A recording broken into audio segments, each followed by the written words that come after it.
Hey, what's going on, everybody? This is your boy Jay Mason. Welcome back to another episode of Beyond the Album Cover, where we get inside the entertainment industry with those in the know and giving them their flowers while they're here to be celebrated. With me right now, I have my good friend, my brother. This man saw everything that was going on with Beyond the Album Cover before it became Beyond the Album Cover, when it was originally the Time Machine, which is an extension. The Beyond the Album Cover is an extension of the Time Machine. I used to come on before this guy, DJ F. What up, F? What up, A Town? And vice versa. And they just brought the energy.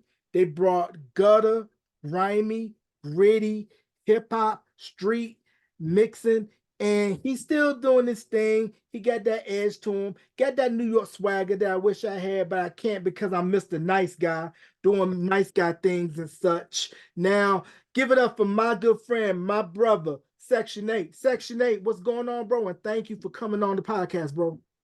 Yo, man, shout out to you, Jay Mace, man, for having me, for reaching out to me and all that, man. And I want to give you your flowers. Let me tell you about this dude. So when we were upperclassmen and we had the show before him, he used to come in an hour before while we and Ev, me, Ev, and A-Town was still mixing our show because we did a live mix. And he would come in and just sit there and watch the whole time. And he would be prepared and everything. Now, let me show you how messed up I am.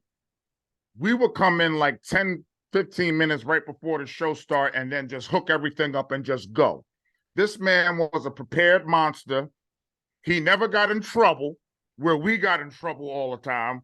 And he was just a perfect professional. And then I remember each time he say, hey, I'm going to do a mix, an extra hour and everything like that. Section 8, you want to come and do an old school mix with me?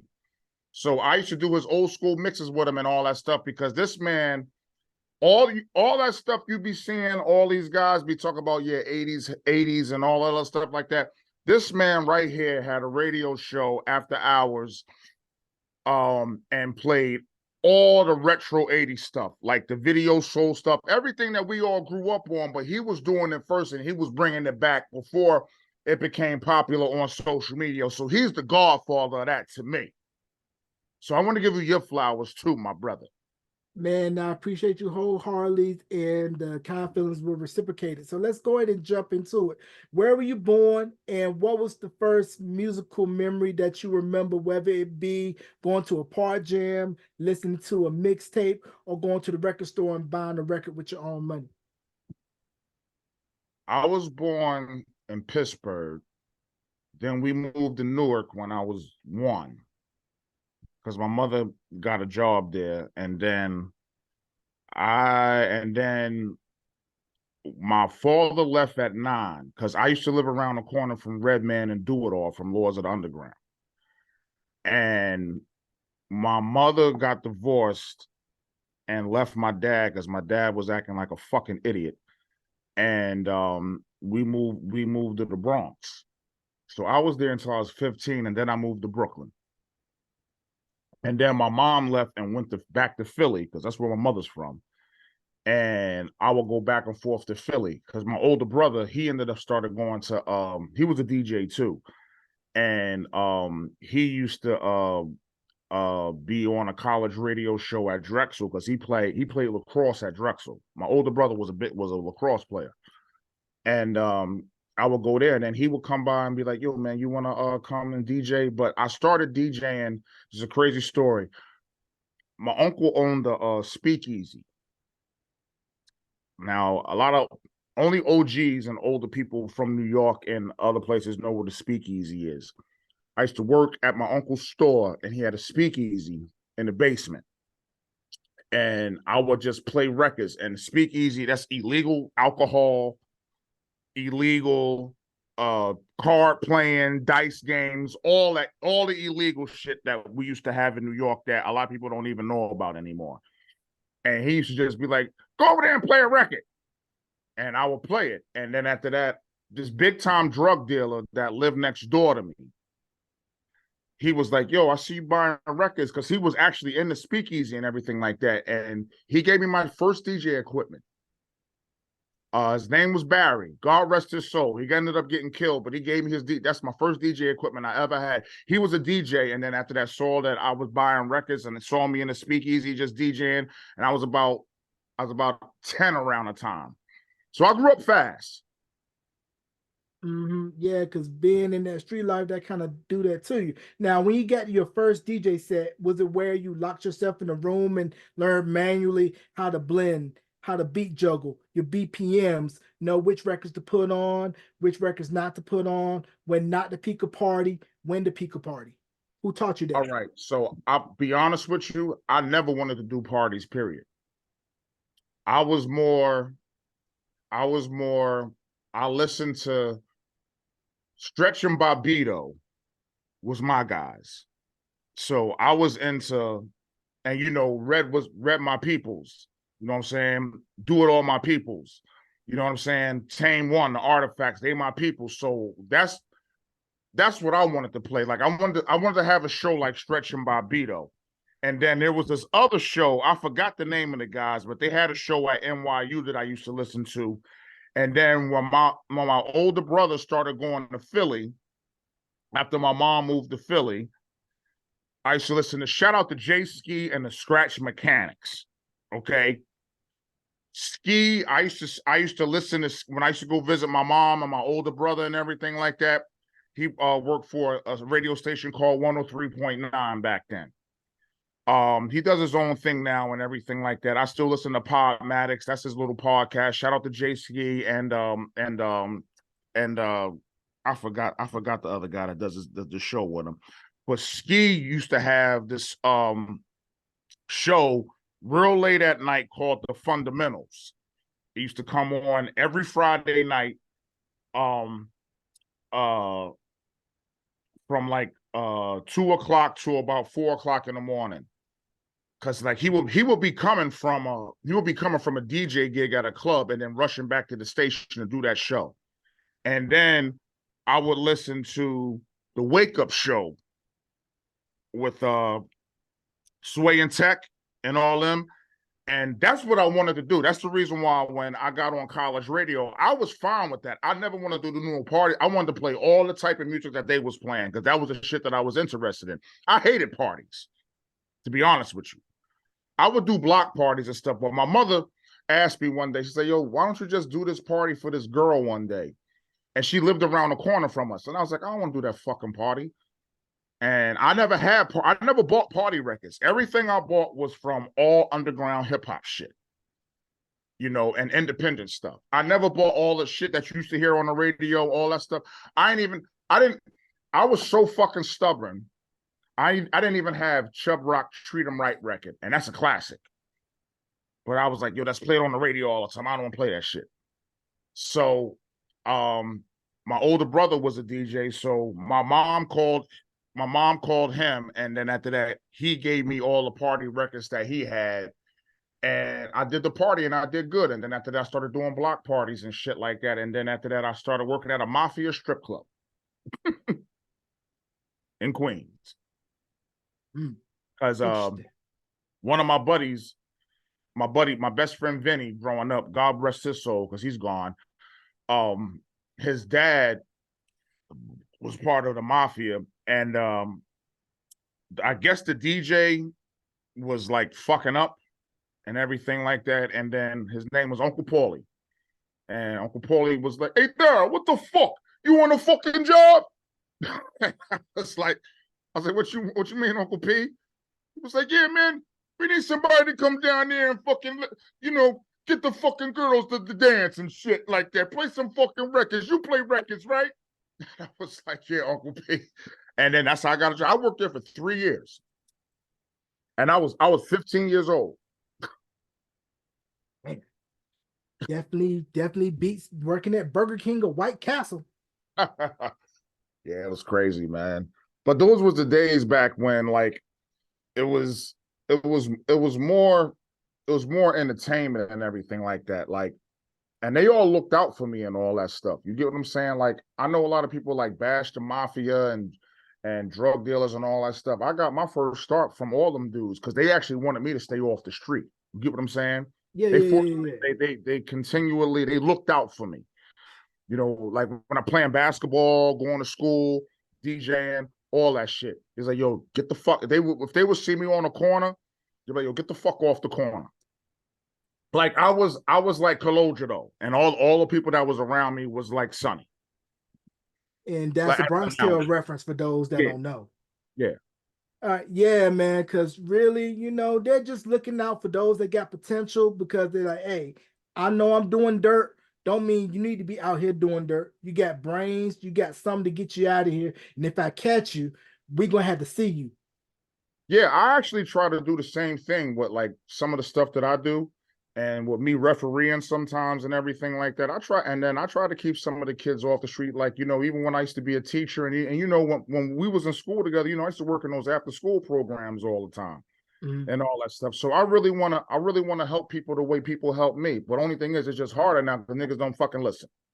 Right. There's really a disconnect between the OGs and the youngins. Cause like I remember when Busta Rhymes got his Lifetime Achievement Award on the BET Awards, he was saying that there needs to be a meeting between the OGs and the youngins so that the OGs can impart game on the youngins, but it's up to the youngins to take heed to what the OGs are telling them. Because hey, you think you know everything because you're young and hot, but no, OGs are battle tested and they know what they're talking about. Nah, I mean it's the same thing. Like I was telling somebody this, like when I used to be with Doc and them, and I'm still with them and all that, but I remember how they used to get fucked over, all that shit like that, and they was trying to tell, and then and Eric and them would tell Doc stuff, and then Doc tried to pass it down to some other people, but everybody, you know what the thing is, don't nobody got no fucking patience. You get what I'm saying? Uh, Everybody wants instant gratification, which it don't work like that. And if you get instant gratification, you don't get longevity. mm, You get what I'm saying? Like, mm, like it took LL a lot. It took Dre a lot. Shit, I work with Ice-T damn near every day on the set of Law and Order SVU. You get what I'm saying? mm, Hear him talk about all this shit all the time. He said these young motherfuckers don't listen because they think they fucking know everything. But when you get that bag and all that stuff like that, they don't know about taxes. They don't know about uh, investments. Why mm, do you think 50 killing it? You get what I'm saying? mm. Like everybody killing it. Like all the OGs, we pretty they okay, and I'm doing better now too because I don't waste my money on prostitution anymore. So and women who don't want me. So when you invest in stuff and everything like that, you do okay. And the bad part about it is that some of the young guys, they just be like putting all these stacks out and all this other shit like that. Same thing. Mike Tyson is lucky that his financial advisor and the guy that looked out for him really looked out for him because Mike could be on the fucking streets. Mm, Because Mike was the first motherfucker that he ain't give a fuck. I hung out with Mike when I was 15 years old one time, and he bought the whole bar out. It's right when he first got out of jail. mm, Bought the whole bar out. And I was like, damn. And and and then he won his next fight. But then after that, like Don King was really robbing his ass. And whoever was his financial guy that looked out for him real well. Because Mike not broke no more. Like everything he's got going on is good. He's got his weed line. I see him sometimes when I'm in Arizona. Real cool dude, man. Scary as shit still, and I love the motherfucker. But that's the reason why I hope he knocks the shit out of Jake Paul because I don't want this fight to make a mockery out of boxing because I'm a big boxing fan. And yeah, cause Black Just used to teach. He taught me how to box. I used to go to his gym when I was a kid. 50 used to go to his gym too and everything like that because Blackie used to like help people out because I had an anger issue problem. mm, And I used to go there, and Blackie used to teach us how to box and everything like that, man. So rest in peace, shout out to Black Just. yeah, and funny how you mentioned Mike Tyson because for a lot of people who weren't allowed to see Tyson in his prime, when Tyson became champ in '86, youngest heavyweight champion, and how he was really the first athlete to come up as being a part of the hip hop era because he was rocking the Dapper Dan, rocking everything that was straight hip hop, and he was that dude. And don't cross Mike wrong because he'll knock you out. All the rappers and street motherfuckers fucked with Mike because Mike's from Brooklyn, like I am. Mike, everybody fucked with Mike. Like even to this day, like don't nobody want to piss off Mike. Yeah, he may be 57 years old, but he's still Mike. Okay? Like, don't let him being 57 years old fool you. He will fuck you up if he really wanted to. And he was the baddest man in the world, and everybody was scared of that motherfucker. Yeah, because there was a story Ed Lover had told. It was about when they were shooting Yo MTV Raps at Mike Tyson's crib. And I guess Tyson had gave like a play punch. And Ed Lover said, man, that thing was hurting, even though it was just a play punch. He did that to me one time. I think he came to this show to support Redman because he used to come out to Times for Some Action and shit like that. And he play punched me. And I thought that he fucking knocked the wind out of me. He's like, yeah, what's going on, Section 8 mother. Well, my name was Gunsmoke back then because that was my first DJ name. And then I changed it to Section 8. But Gunsmoke, he's like, yeah, what's going on, Gunsmoke, motherfucker? And just hit me this little small. That shit hurt. Now, did you come up the old-fashioned way in the days of hip-hop where to get on with a crew, you carried crates? You did any little task that was asked of you to be down with the crew? Yeah, man. I used to carry red and meth bags, crates,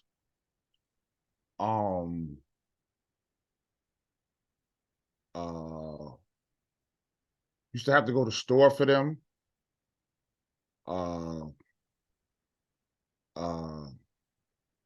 Sleeping bags while they was in the room sleeping, everything like that. And then like say if they would have like a girl in a room or something like that, sleep in a hallway in a sleeping bag until the girl leaves.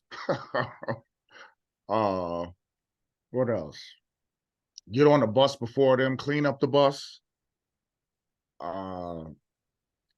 Make sure they didn't leave anything in the dressing rooms and everything like that.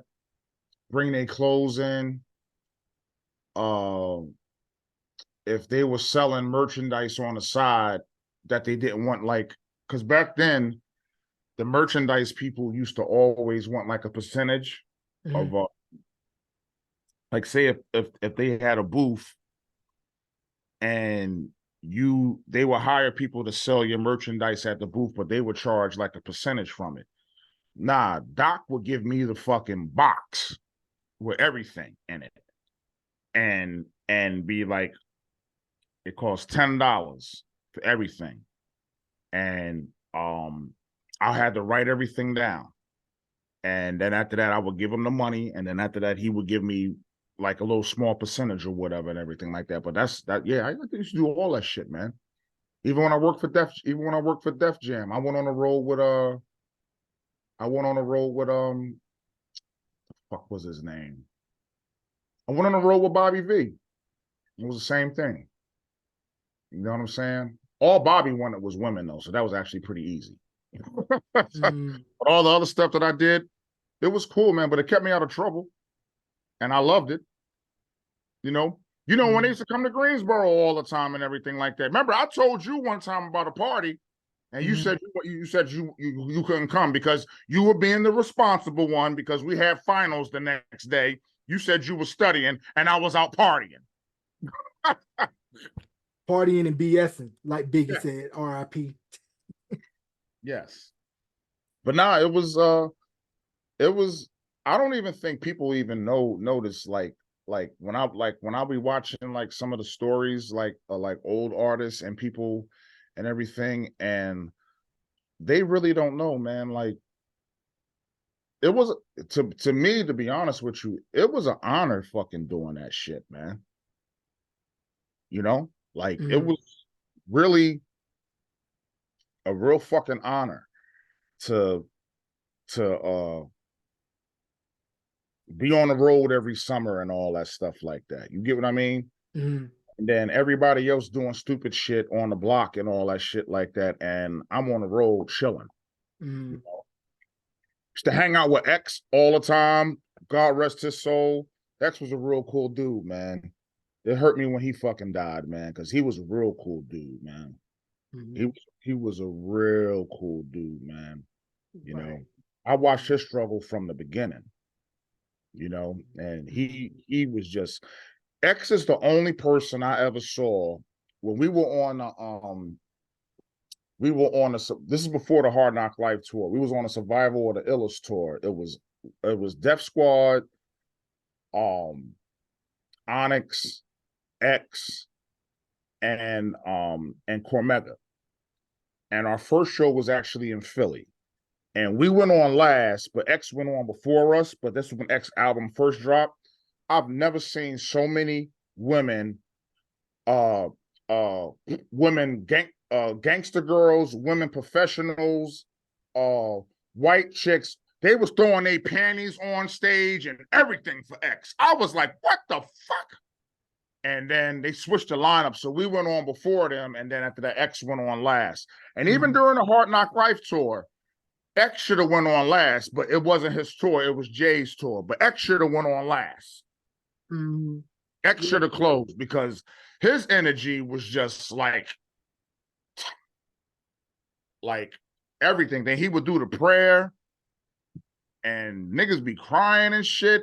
It was crazy, man. X. I miss him a whole lot. And he was always a cool dude.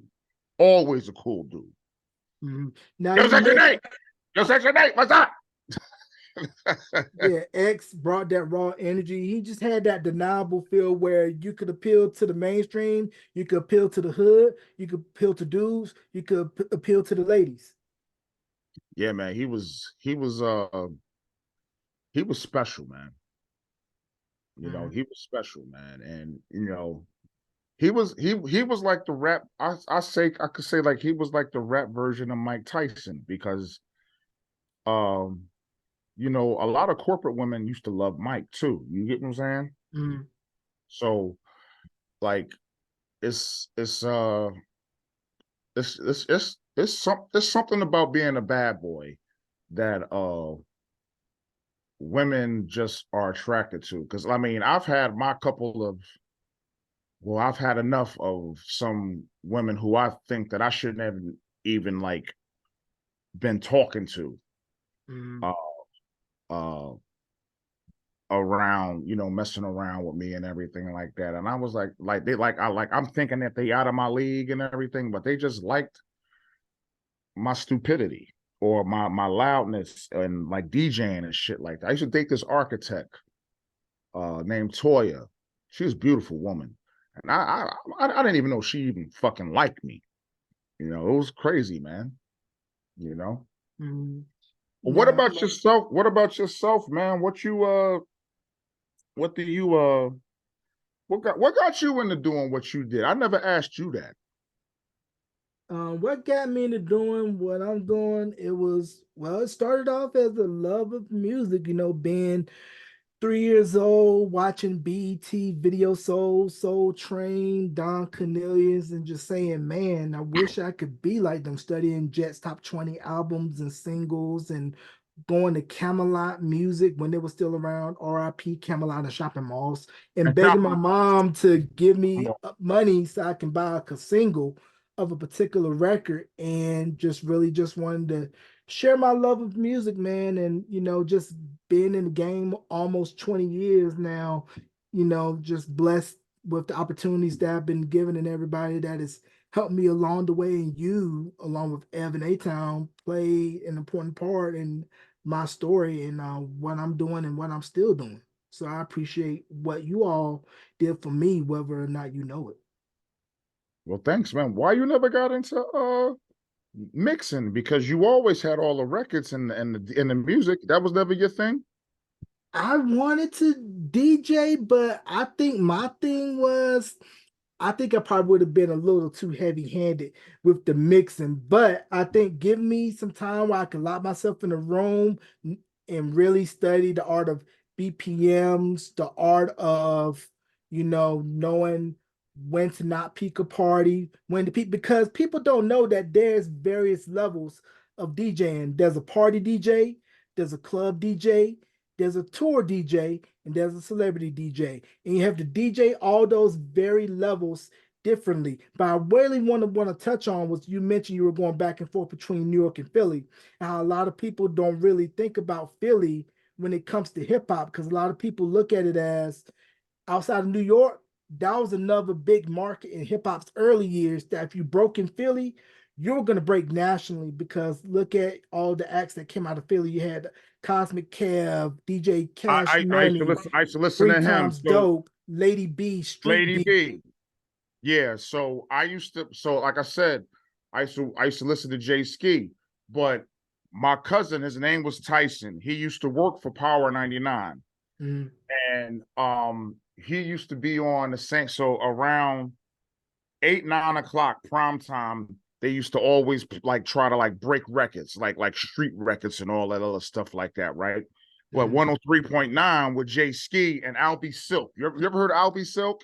Vaguely. All right, so I don't know where he is now, but he was big around that time and in Philly. And him and Cosmic Albie Silk and Jay Ski had that show from 8 to 9, and then on Power 99, Cosmic Kev was the DJ, and I forgot who was the host of that show, but they would be going back and forth. And then they were like, you can't do this on Power 99. You can't do this on 103.9. It's crazy, man. But it was good, and it was good for hip hop. And then my cousin ended up leaving Power 99 and going to 103.9. And then after that, he got out the radio business, and he works in the stock market now, down in DC and everything. But yeah, he used to be a part of that, all that stuff, man. And a lot of people don't know. Philly artists and DJs used to break everything, like Jazzy Jeff. And what I was so amazed at with them, like, I never wanted to be like Flex. I wanted skills. Seriously. Like, cause like I used to be around Eric and I'd be around Scratch. And I would be, because Redman was a DJ first. Mm-hmm. Yeah, so I want, and Biz was a DJ. He used to be in the neighborhood. Like, I wanted skills. I wanted to hear like and on a rhythm and all that others, like that was what got me into it. Because first of all, I couldn't rap. Okay, so I wasn't going to try to be one of these motherfuckers trying to rap. Okay, but I could learn how to DJ, and I would listen to patterns, and I used to have, my mother used to kill me for this shit. I used to have 4 different radios on, taping 4 different shows. And then I will go find those records at the record store, and then after that bring them back home and everything like that. After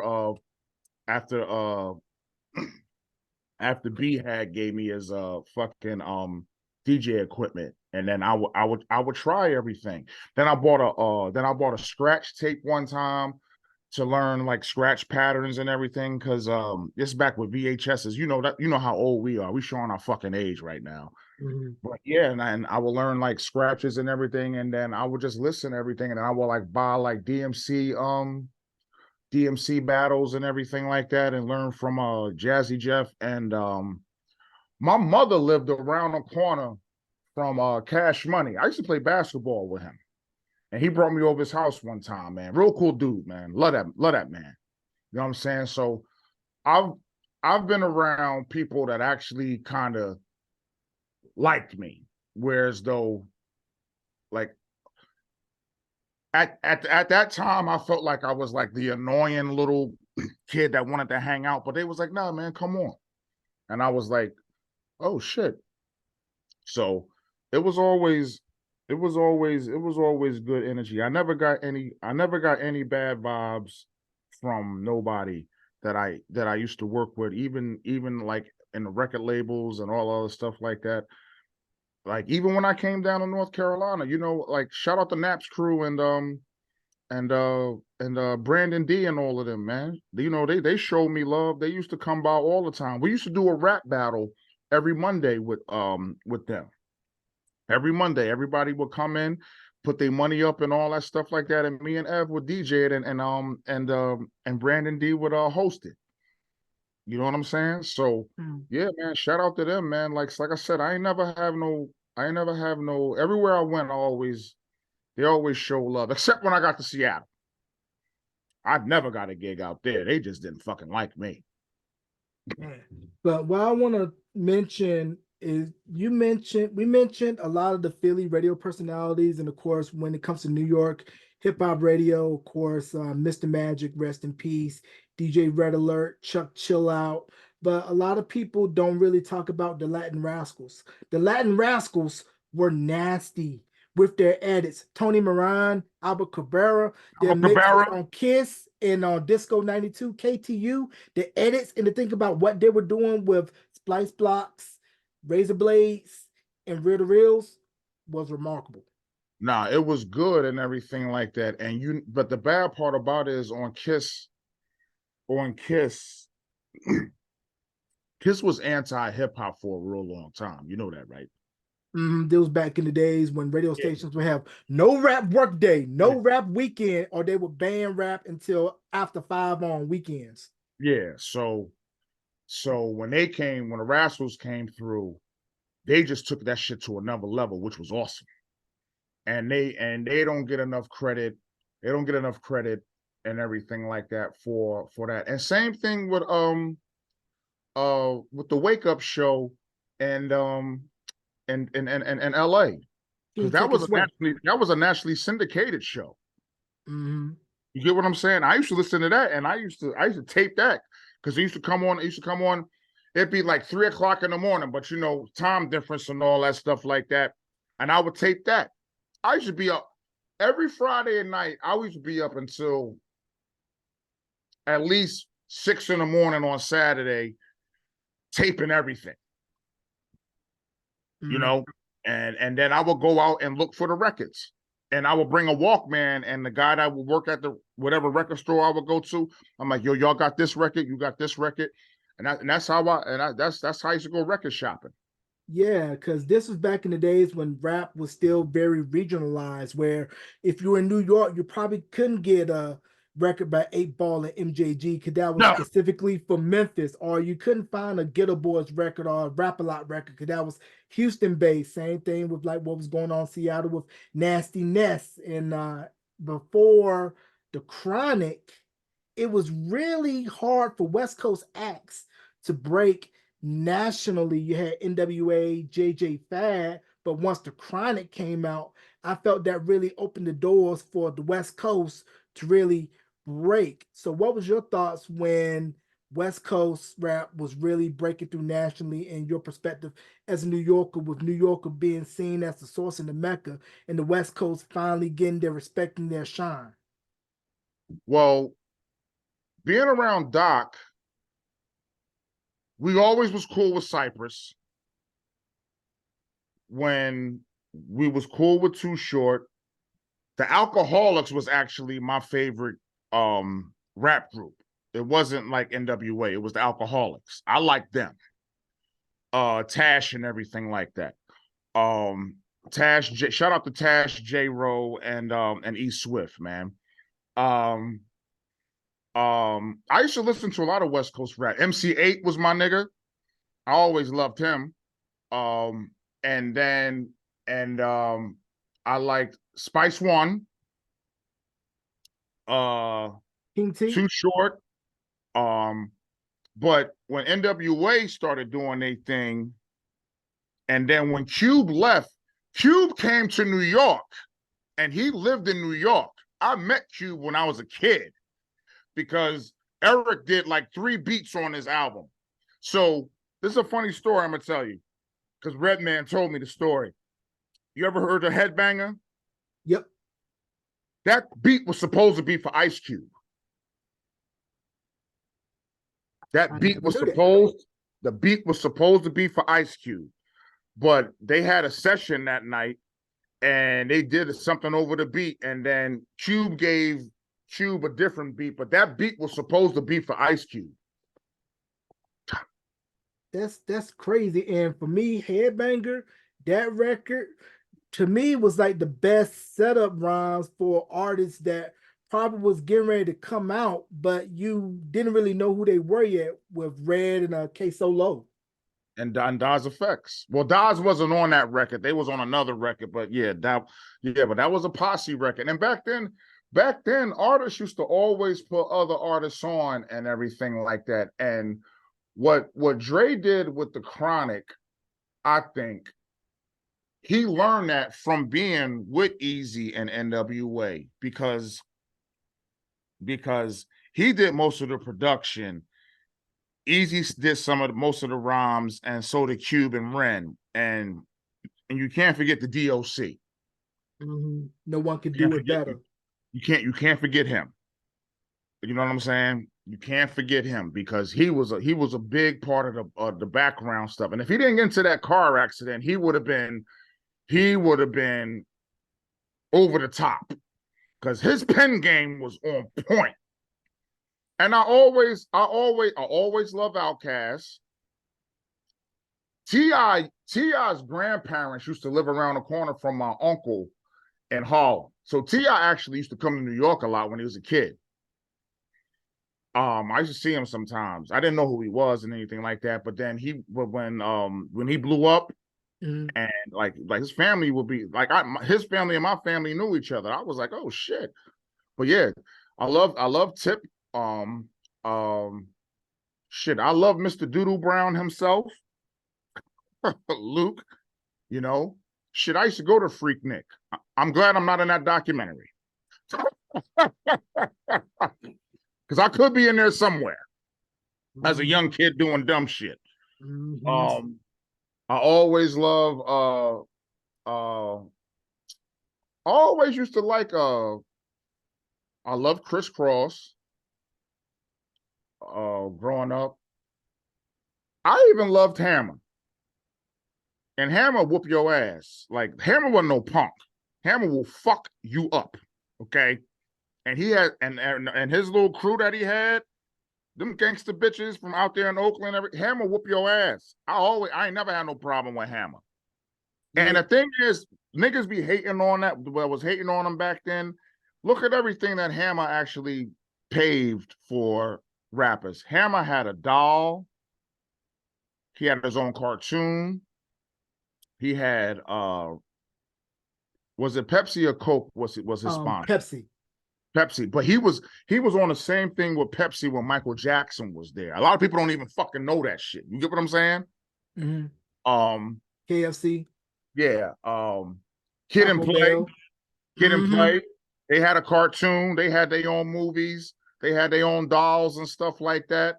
And shout out to Sprite. Because Sprite looked out for hip hop crazy. They had, you know, I mean, not to take nothing away from St. Oz or none of that shit like that, because, you know, but like that's alcohol, and you know what St. Oz does to you. You get what I'm saying? Right.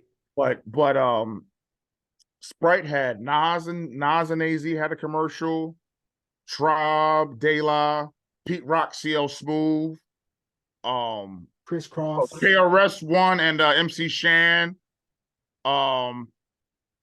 Like Sprite looked out for hip hop crazy. Mm-hmm. Yeah, man. Yeah, and basketball culture too. Right. Yeah, because I want to mention, you mentioned Sprite, how in '86, Curtis Blow had a Sprite commercial. And then, of course, that led to Heavy D and the Boys, rest in peace, Heavy D and Trouble T. Roy. The Sprite commercial, and Criss Cross, Tribe, and how Sprite was really the first to really get in with hip hop. Swatch, too, because remember, Fat Boys had the Swatch commercials. They had the Swatch commercial. Yep. Yes, they did. Yes, they did. That's why you are the historian. And I think they sponsored Fresh Fest as well. For those that don't know, Fresh Fest, I believe, was put together by Mr. Michael Malden, who's the father of Mr. So Def, JD, who was a dancer on that tour. And also opening up on that tour was a young singer who later became a producer. He had a cameo on Crush Groove singing Be My Girl, Chad Dr. Seuss Elliott. Yeah, man. Yeah. And it's the same thing. Like I remember when, because since you asking about me, I was a drum player. I was a band geek. I played the drums, all band camp, all that shit. Um, and then one day, I never forget it. Shout out to Mr. Rowley. I'm like when you post this, I'm gonna send it to him. Shout out to Mr. Rowley. So, you know me, I've been a fucking jokester my whole life. So Mr. Rowley used to always bring in what we was going to like play for like our concerts and all that stuff like that. He would bring in a CD. So one day I fucking take the CD out. I put in Pete Rock and CL Smooth CD and I put in Reminisce Over You, right? Mm-hmm. And then he plays it, but like he's thinking that it's already queued up for what he's supposed to have for us for the class. And then that comes on and everybody laughing. He's like, no, let that ride. And we was like, everybody was vibing. And he said, who did this? He said, I already know who did it. Because he knew it was me. And then after that, he said, Down, I'm going to see you after class. I was like, oh, shit. He said, you like Pete Rock and CL Smooth? I was like, yeah, man, they dope, man. I said, I like the horns, all that stuff. You know, I like the jazz stuff that he has. So he said, you got the record? And I was like, yeah. He said, bring the record in tomorrow. I was like, I bet. So I brought the record in. And then he brought in the original sample to the record. And then he had opened up, because you know, back in the day when you used to open up the records, you would see all the credits and like they would give shout outs and you could read all that shit and everything. Mm-hmm. He started reading out like everybody who they was talking about in the credits. Mm-hmm. And then he brought his high school yearbook in. Never forget this shit. And shout out to Mr. Rowley. He went to high school with Heavy D, Pete Rock, CL, and Puff. He was the one that told me Pete Rock and Heavy D were cousins. So all those records back in the day that was being produced and everything like that, Pete Rock was doing those, and him and Heavy D was cousins. He went to school with all of them. And I was like, you know what? I never acted up in this class ever again. Ever again. Right. And you mentioned Kid and Play and how they were really one of the first crossover rap stars, but also a lot of people who are hip hop heads know this man, but he doesn't get talked about enough for his contributions to hip hop. Herbie Lovebug Azar, with what he did with Kid and Play, Salt and Pepper, Kwame, the Idol Makers, yep. And about how he pretty much said, okay, we're gonna put Salt and Pepper out first, set them up, and then Kid and Play, y'all gonna be in their videos to set y'all up. So it's kind of like you were building off of each other. Yeah, that's a good thing. And then shout out to MC Search. A lot of people like try to shit on him and shit like that, but Search put out Nas and OC, and he had his own group and everything like that. I remember. You remember the song "Pop Goes the Weasel"? Where we dissing Vanilla Ice. When they were dissing Vanilla Ice, and they was and the video, they was beating the shit out of Vanilla Ice. Yeah, man. MC Search was always good on stuff like that. And I forgot who else that he was dealing with too. I know it was OC and Nas was his two biggest ones. Now with Nas and Search, was that before he put out Live at the Barbecue when he had halftime on Zebrahead, or was it after Live at the Barbecue with Main Source? Live at the Barbecue with Main Source, because Large and Search was cool. They both were queens. Yeah. Now you're talking about EPMD and Red. Now, what was your thoughts when EPMD's blowing up with Strictly Business, and then Red is in the process of coming out with What D, and then of course Lords of the Underground was getting ready to come out with Here Comes the Lords? Well, I lived around the corner from all three of them. I lived around the corner from Red. I lived on the same block as Do, and they was just doing their thing. And remember, around that time, Naughty was already doing their shit. You get what I'm saying? And they lived up the block. And Latifah was already out doing her thing with like Ladies First and all that stuff like that. But nah, man, Red got put on because freestyling at Club Sensations in Newark. Because he was actually Do-It-All's DJ first.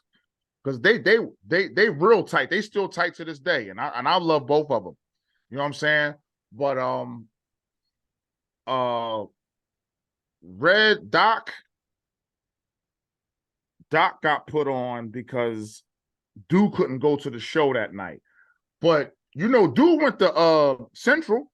Yeah. Because I think they shot the Here Come Dolores video at Yeah, Central. they shot it down there. Yeah. But the first, because when Red came out with What the Album, and then Here Come the Lords came out, Chief Rock, a video was made in Newark, and they shot it. And Doc was in there the whole time. You know? So, you know, like they've always been cool, man. Like we family. You know what I'm saying? Like we never had no beef. Um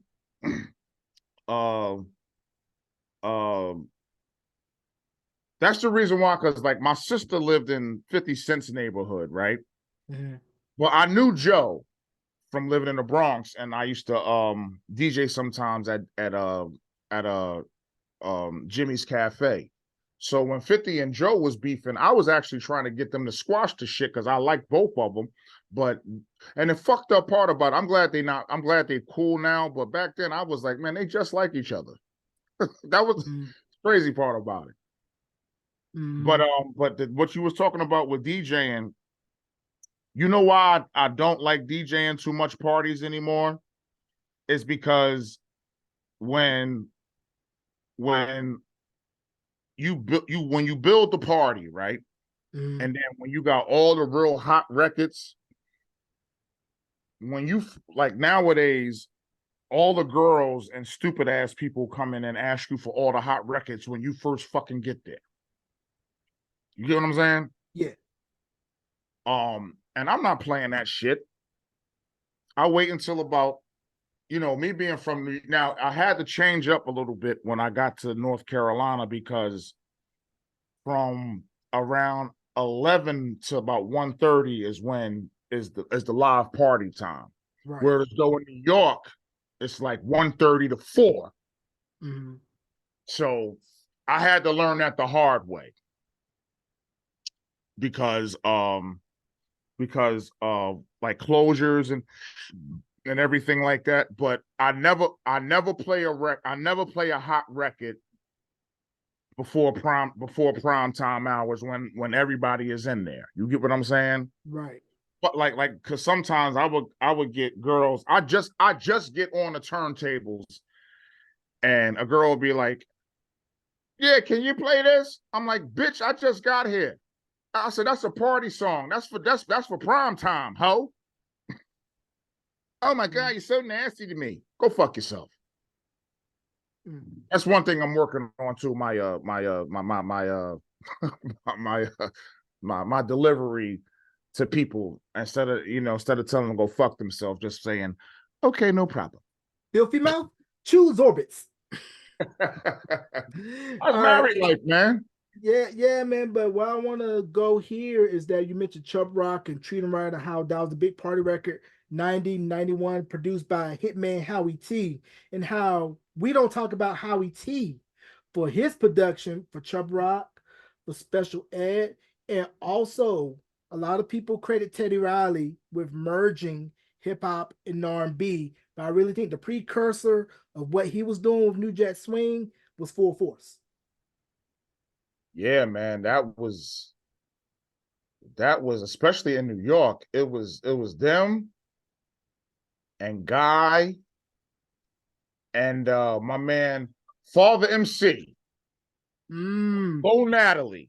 That was on a Strictly Business. Strictly. I still have that record. That was on a Strictly Business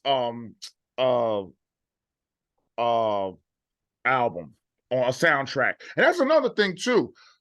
Soundtracks for movies back in the day used to be dope too. Mm-hmm. Like you had High School High, uh House Party soundtrack, like I said, Strictly Business, you know what I'm saying? So that was another thing, man. We had good movie soundtracks coming out coming back in the day. Like some people's best hits was on there. Like White Man Can't Jump, that soundtrack was crazy. Large Professor had You Faking the Funk on that soundtrack. You know, it was Who's the Man? Remember that movie? Yeah. That soundtrack was dope as shit. I got the CD, and also we can't forget New Jack City. And New Jack City, yep. And listening to Ice Cube, New Jack Hustler, while he chasing Chris Rock all over when Chris Rock stole the money from him and all that stuff at the beginning of the movie. Yo, man, like nostalgia is crazy because, like, I'm gonna be honest with you. I saw this thing because I really don't follow the internet too much because it fucking makes me sick. And I think everybody that makes content, a lot of people that make content and podcasts and shit like that, a lot of them are dumb and ignorant and don't have no life. And they got this thing called We're Done with the 90s. And it's like all these sports fans like that shit on like people that we grew up watching, like Jordan, Bird, Charles Barkley, Shaq, Kobe, like everybody, like they just shit on talking about we done with the 90s. Yeah, but you got on fucking Jordans, you fucking loser. Okay? So ain't nobody done like you a fucking loser. Just say you a loser and you a LeBron James cocksucker and your life sucks.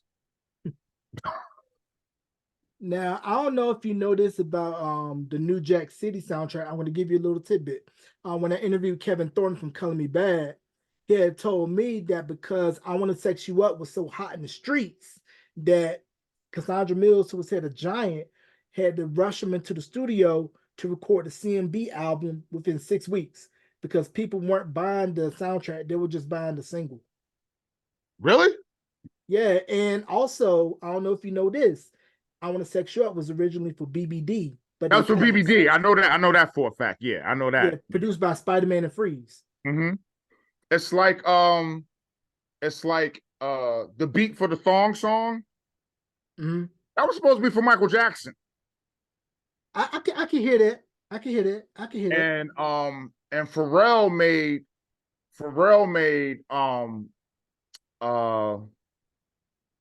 for Justin Tim. Well, it wasn't for Justin first, but Rock Your Body.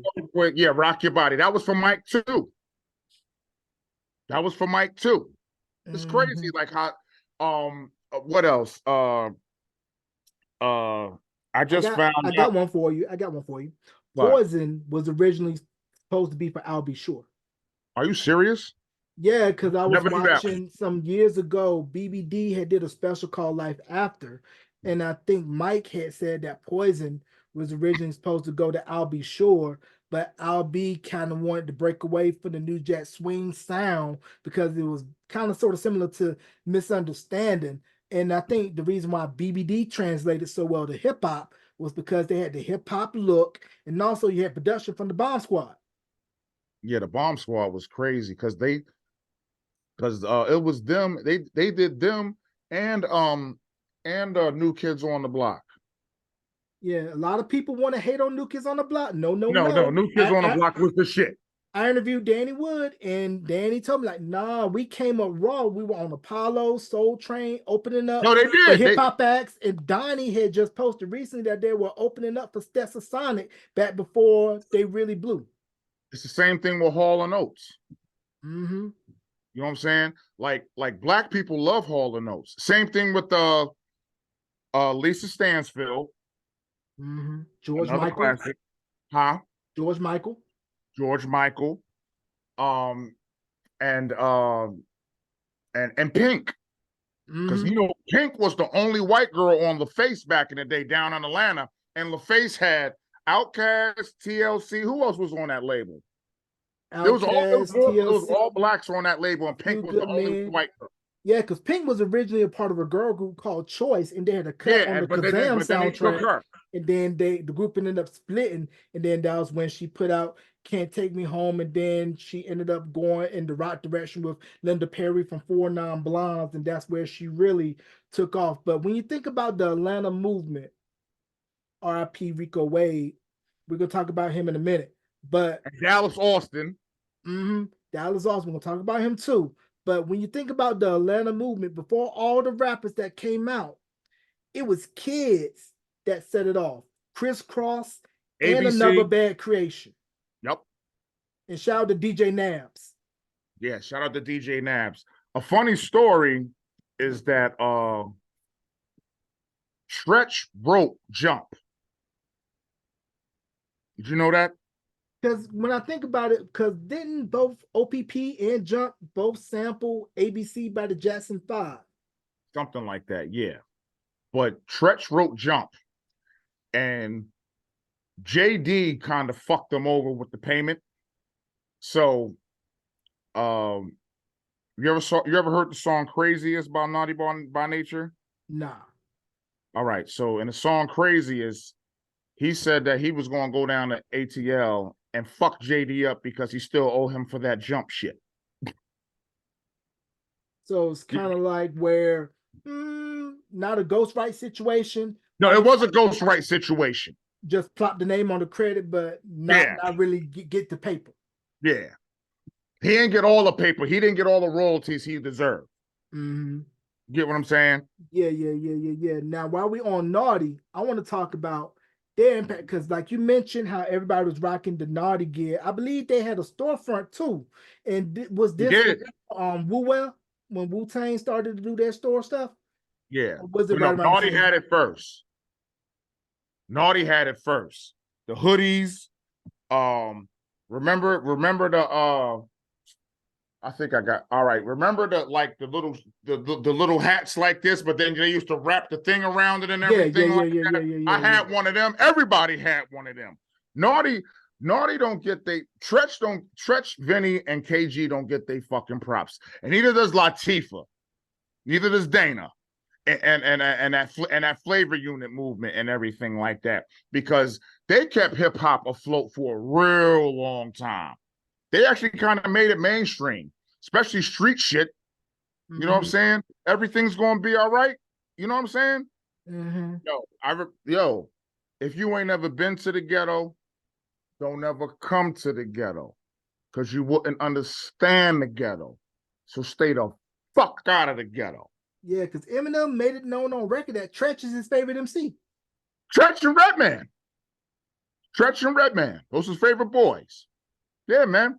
Jersey held it down for a long time. They just don't get their fucking props. Same thing with Philly. Like Beanie Siegel. Come on, man. Beanie Siegel was holding down the rock. He used to come on when I was on the road with them for the Hard Knock Life tour, carrying the bags.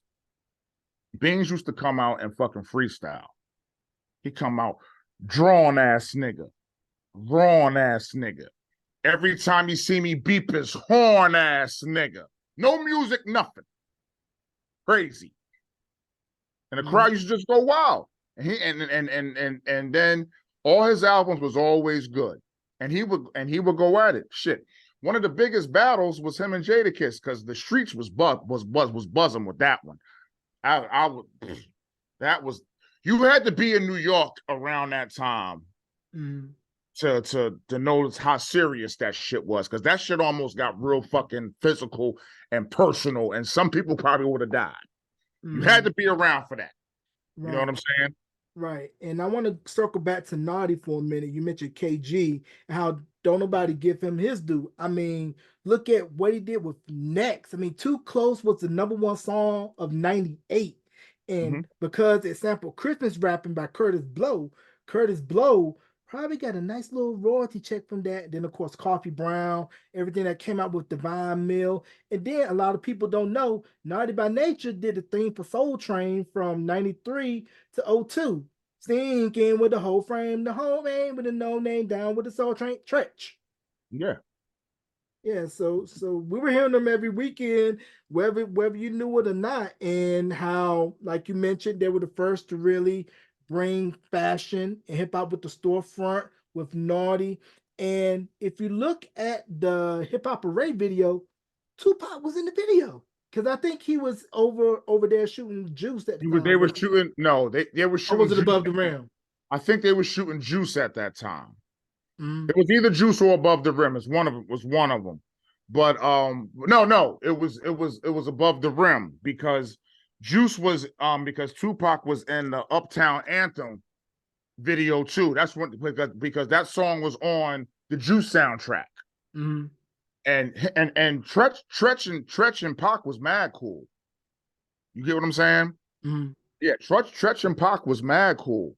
But yeah, I see Pac used to come through and all that shit and chill with everybody and everything. But yeah, he was yeah, and then he was in a Hip Hop Array video, and Spike Lee directed that video.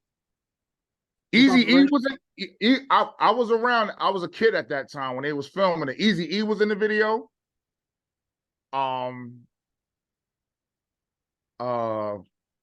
That's why I really hated the fact when I was like growing up, and then like that East Coast West Coast bullshit went on, because we really never had no problem with them, and they really never had no problem with us. The problem was between two people, and the thing is, both of them are dead, and the people that fucking set both of them niggas up, they all alive and shit. It's the fucked up part. Yeah, there's enough room for everybody to eat because Death Row was out killing, Bad Boy was killing, so there's enough room for everybody. Yeah, no, it got to the point. It got to the point so bad when I was a kid where, like, I would go visit my family on the West Coast or like the Midwest, and like fights will break out with us from New York with people from like Chicago and we would go to California and shit, or I got a lot of family down in the San Diego area and shit. And I was like, yo, we ain't got no beef with y'all. We supposed to be family. You know what I'm saying? Mm-hmm. That shit was fucked up, man. Like that was actually a real. I think that's the worst time of hip hop, to be honest with you. Yeah, and also It was hatred because I remember Keith Murray and them was telling Biggie, don't go the fuck out there. Mm-hmm. They told a lot of niggas told Big, don't go out there. You know what I'm saying? For that award show and everything. The Soul Train Awards, because I think he was supposed to go to Europe to promote Life After Death, but I think he wanted to go out just to show like, nah, I'm good, don't want to show I'm scared or whatever. But unfortunately, sadly, that cost him his life because they told he's no longer with us. I remember Murray told me, he said, I told Big, a lot of motherfuckers from New York told Big, don't go the fuck out there for that shit. Seriously. You know what I'm saying? They said, Big, don't go. Just go straight to Europe. Fuck LA. He said, I said, them niggas don't like you. You know what I'm saying? Mm-hmm. And then he got hit the fuck up. And that was fucked up too. Right. Because he ain't had nothing to do with Tupac's murder. Shooting and none of that shit, man. It's crazy. Mm-hmm. And the bad part about it is that they was boys first. You know what I'm saying? Yeah, because I remember the stories, that they were tight and they would go to each other's shows and just really, really show love. But it seemed like it was just a wedge that got put in between and really couldn't sit down and decipher, like, this is the person that's doing this. We need to go ahead and need to squash this, sit down and have an understanding. It's always the outside people, because I remember when we had beef with Mobb Deep, rest in peace, Prodigy.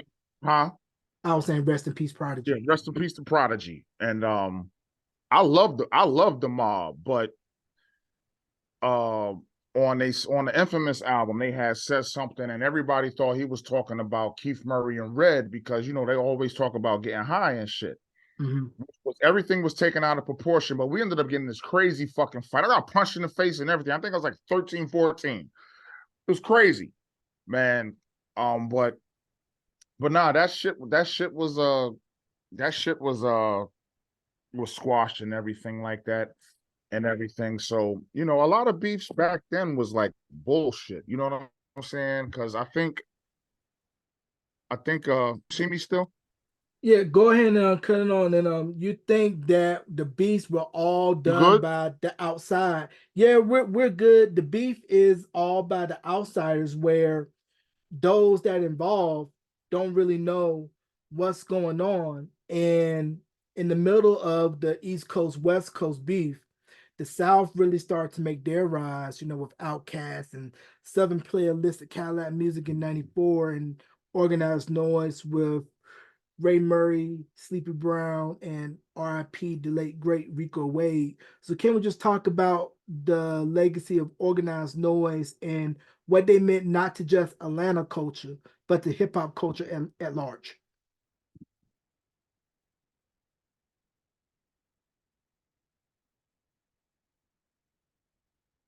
Organized Noise, Organized Noise was awesome, man.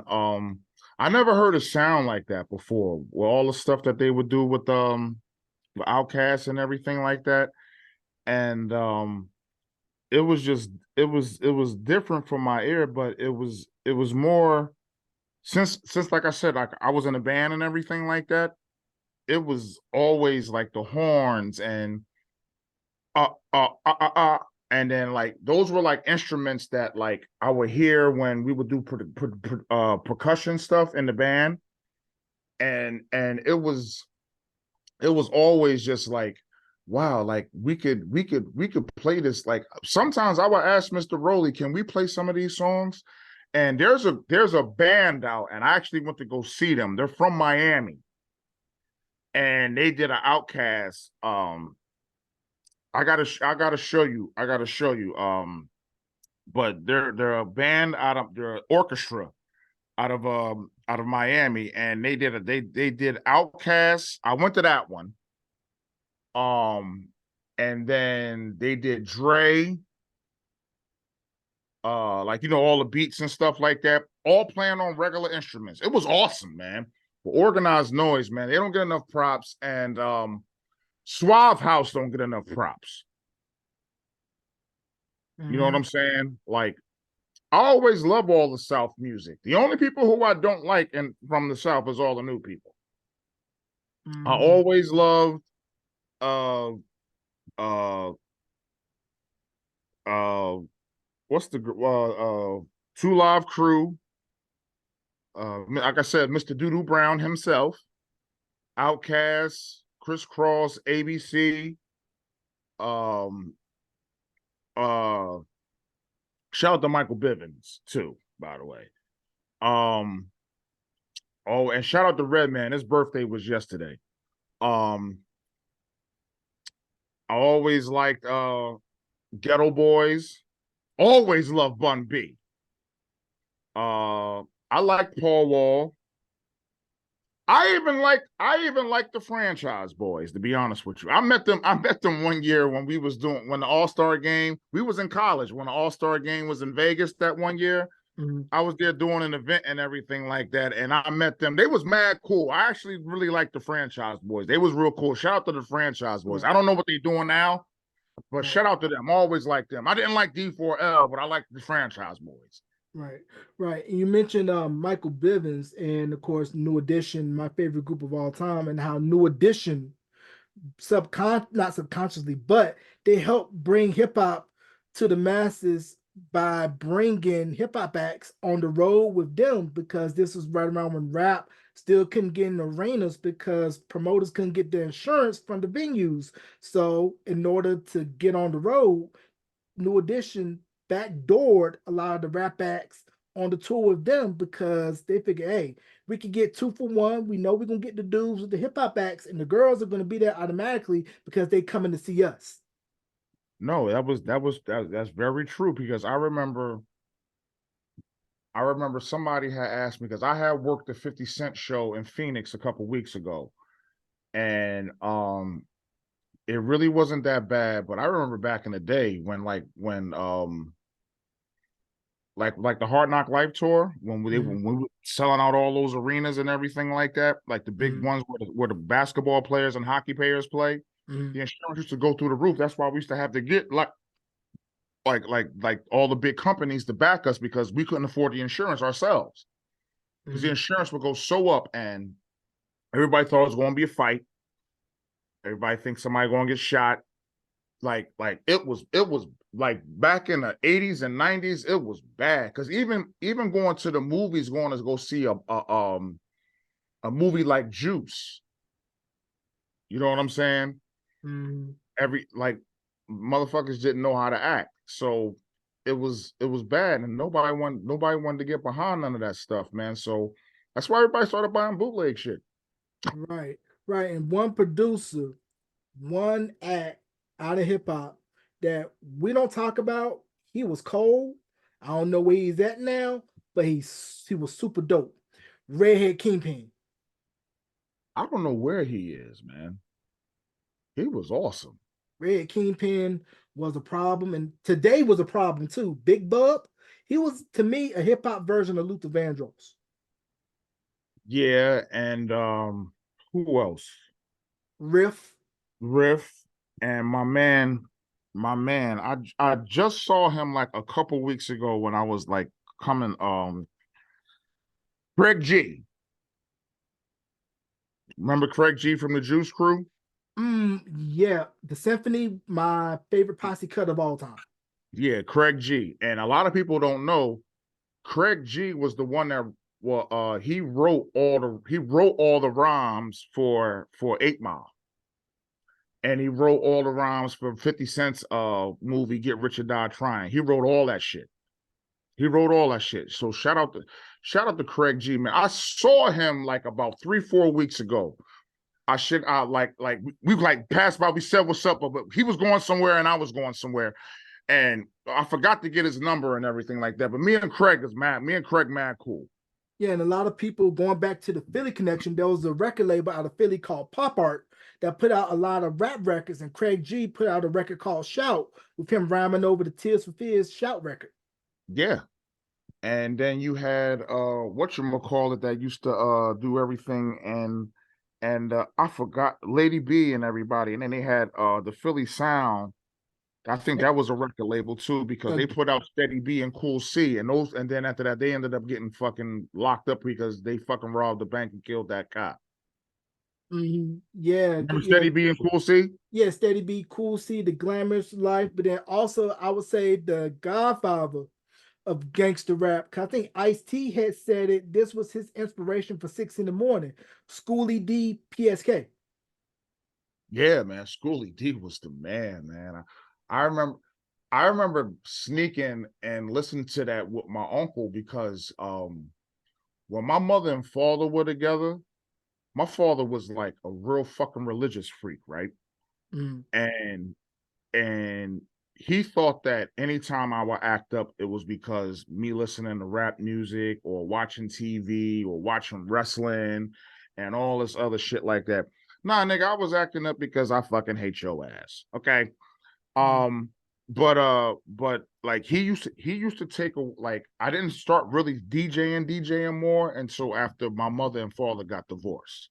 And then mm, my mother was like, okay, I ain't gonna hold him back because he gonna do it anyway. You get what mm, I'm saying? mm, I'm gonna do it anyway. I don't give a fuck about getting my ass kicked. I'm gonna get my ass kicked anyway. I'm either gonna get my ass kicked in the streets or I'm gonna get my ass kicked from my parents. But I'm gonna try this shit. right. And my mother was with it. And she's one of my inspirations because she used to come to all my parties. Mhm. I think you met mom. I know I met your mother, but I don't think you met mine. No, I don't think I met your mom. Mm-mm. I Yeah. remember meeting your mother the last day that you Yeah. was doing the radio show and everything Yeah. like that. How's Yeah. she doing, man? Yeah, mom's as well. She's all well and good, living her best life, and rest of the family is doing well. And I Tell her I want to, said what's up. Tell her yeah, your boy Section 8 said what's up. I will definitely do that. Now, back in the golden era of hip hop, late 80s, early 90s, you had your gangster stuff, but you also had your conscious stuff too. You have a lot of rappers that was down with the 5% Nation, Gods of the Earths, Eric B. and Rakim, Poor Righteous Teachers, Brand Nubian, X Clan, and how while you had your Wildin' Out, Bust Your Guns, Totem records, you had your consciousness records, your De La's, your Tribes, your Black Sheeps, and how it was a lane for everybody. No, but the thing was we all got along because we all looked up to each other. Like I love Tribe Called Quest is probably my favorite. No, the Alcoholics are my favorite group from the West Coast, but Tribe Called Quest are my favorite group of all time. Okay, it's them and then EPMD. And then I love De La. I remember when I was DJing. Then this is the same thing I was talking about when how I said I never wanted to DJ parties Mhm. because around the time when I started getting older and started going to college, because I went to another school before I came to UNCG. I went to LIU in Brooklyn, and around that time was the big Raucous Records thing, and I loved Mos, Talib, um, Pharaoh, uh, uh, uh, what's my boy's names from fucking the West Coast, Dilated Peoples, um, all those guys. I and that was around the time when Rockefeller was killing it, but I never listened to that. Wasn't my shit. My shit was all of that stuff. Mhm. You get what I'm saying? Right, So as crazy as I am, all the rap that I listen to and I idolize is always positive. right, right. You And so, mentioned, oh, go not to ahead. cut you off, you mentioned Rockefeller, but I want to give a Carolina connection to Rockefeller because it was original flavor. One of the members of original flavor was Ski Beats, and they had a And record she is called from "Can I North Get Carolina. Open?" And on that record was Jay-Z, and of course, like you mentioned, Ski Beats from Greensboro. What up, 336? And also was responsible for producing a good chunk of Reasonable Doubt. Yeah, shout out to Ski, man. I met him once, and then shout out to Brandon D and Naps crew. I just watched his podcast and everything. He has Ski on there. And I didn't know Feeling It was actually a beat.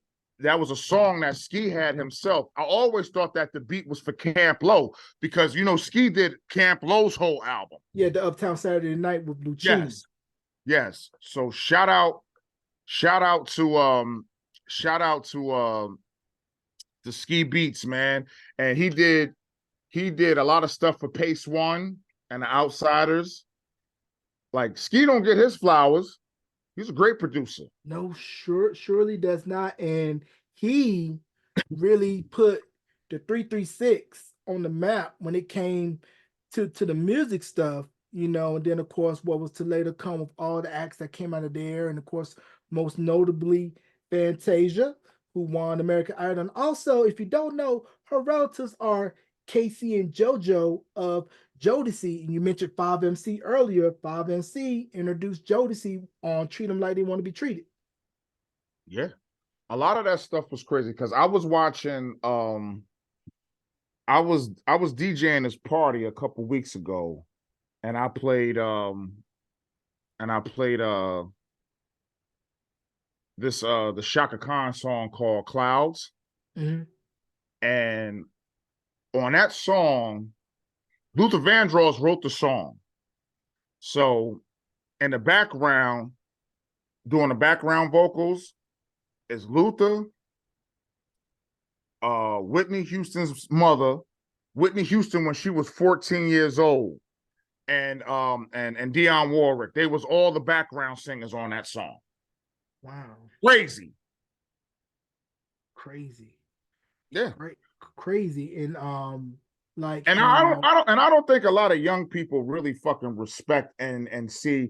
They might watch this podcast and be like, "Yo, man, these motherfuckers just talking about stupid shit." I'm like, "No, we not, man. That shit is fucking iconic."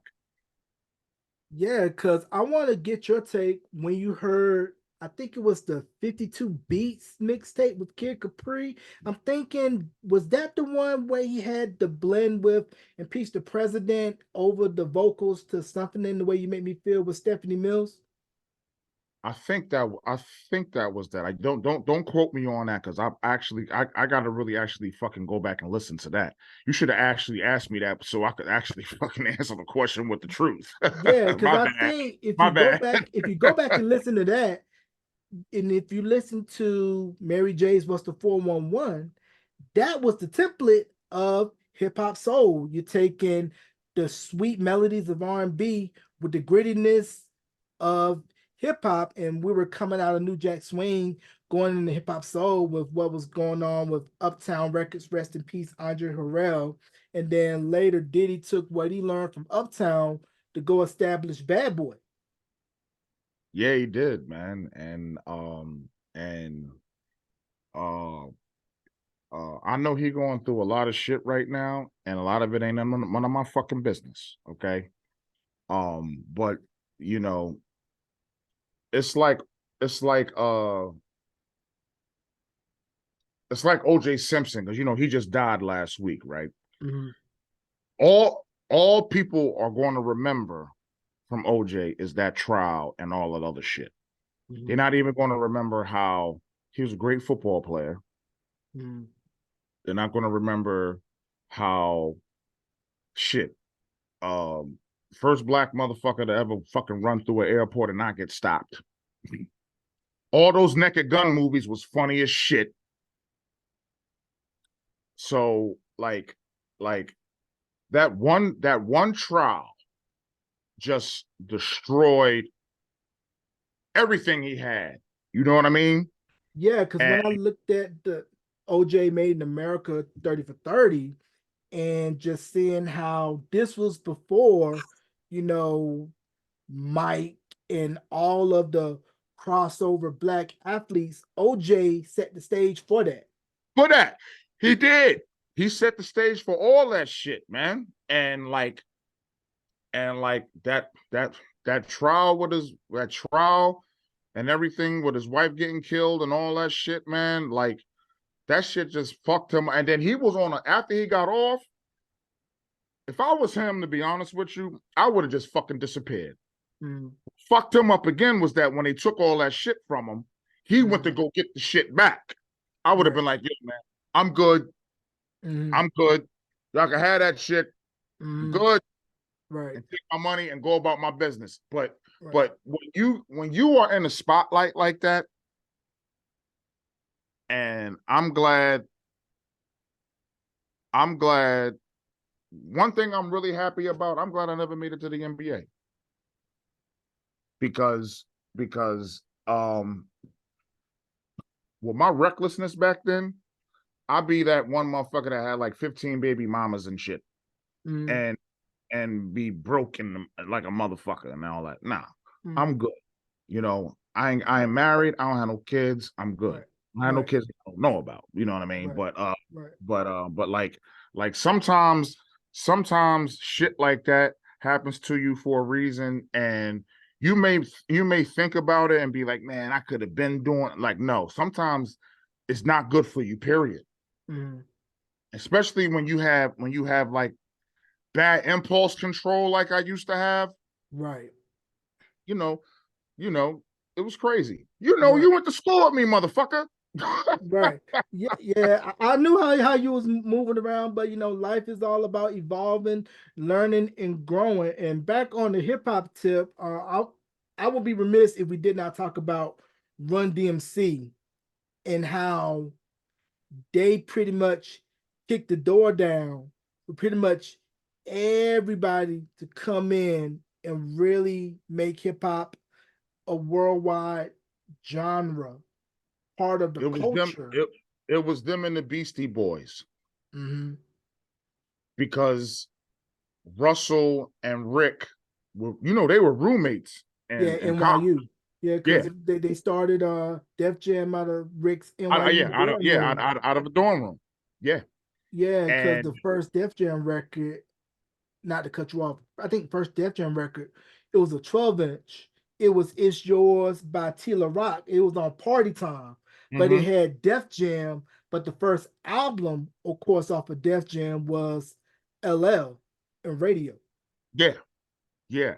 And they would get when they would get the stuff pressed up, everything would come to the dorm rooms, and they would get all these records coming in, and so they could like put it out to like the to radio stations and all that stuff like that, and the stores and all that. It was crazy. So because Rick Rick's nephew was part of the Beastie Boys, and Russell and Run were brothers, and then they picked up LL. So Run DMC and the Beastie Boys and LL helped hip hop out a whole lot. Now, I always wondered this. I know Run DMC was managed by Rush Management, but they were signed to Profile. I wonder why they were never signed directly to Def Jam. I don't know what that deal was about, to be honest with you. You gotta ask. You gotta ask Daryl. Well, not this Daryl, but you gotta ask Daryl or ask Run. Because I don't know what I don't know what that deal was about. Maybe that was something that Jam Master Jay had, because he had his own little label too. That was like a management company. But Rush Associated Labels, that was with Def Jam, because Redman was on that. That was a management company. I know that for a fact. That was a management company. Mhm. Yeah, because Red, he was Def Jam. This was right around when Julie Greenwald, Kevin Liles, and Lior was working at Def Jam, right? Yep. And Kevin Liles, God rest his soul. Kevin, when he did Violator, Kevin had 50, Fat Joe, LL, Mobb Deep, Missy. Who else did he have? Chris Lightly had everybody. Chris Lightly had every fucking body. Mm-hmm. And that was actually a reason why the Jimmy Henchman beef started with 50, because 50 was on Violator, and Jimmy wanted to be like Jimmy. I mean, wanted to be like Chris. Mm-hmm. You get what I'm saying? Right, right. And we mentioned Jam Master Jay and how, rest in peace, about how even though he was a part of the world's biggest rap group, had everybody wearing the Godfather hats, the gold rope chains, Adidas shell toes, he was still a street cat at the end of the day. And Michael Bivins was talking about how it was Jam Master Jay that schooled him to how the business worked. And if it wasn't for Jam Master Jay, we wouldn't have no Onyx, no 50 Cent. Now you're right about that. And I remember 50. I remember I did an interview with 50 one time. This is back before he got shot. And I did an interview with him at my first radio show over at LIU in Brooklyn, because that's the first college I went to before I had went to UNCG. Mm-hmm. And 50 told me that if you act up, you go home. So remember when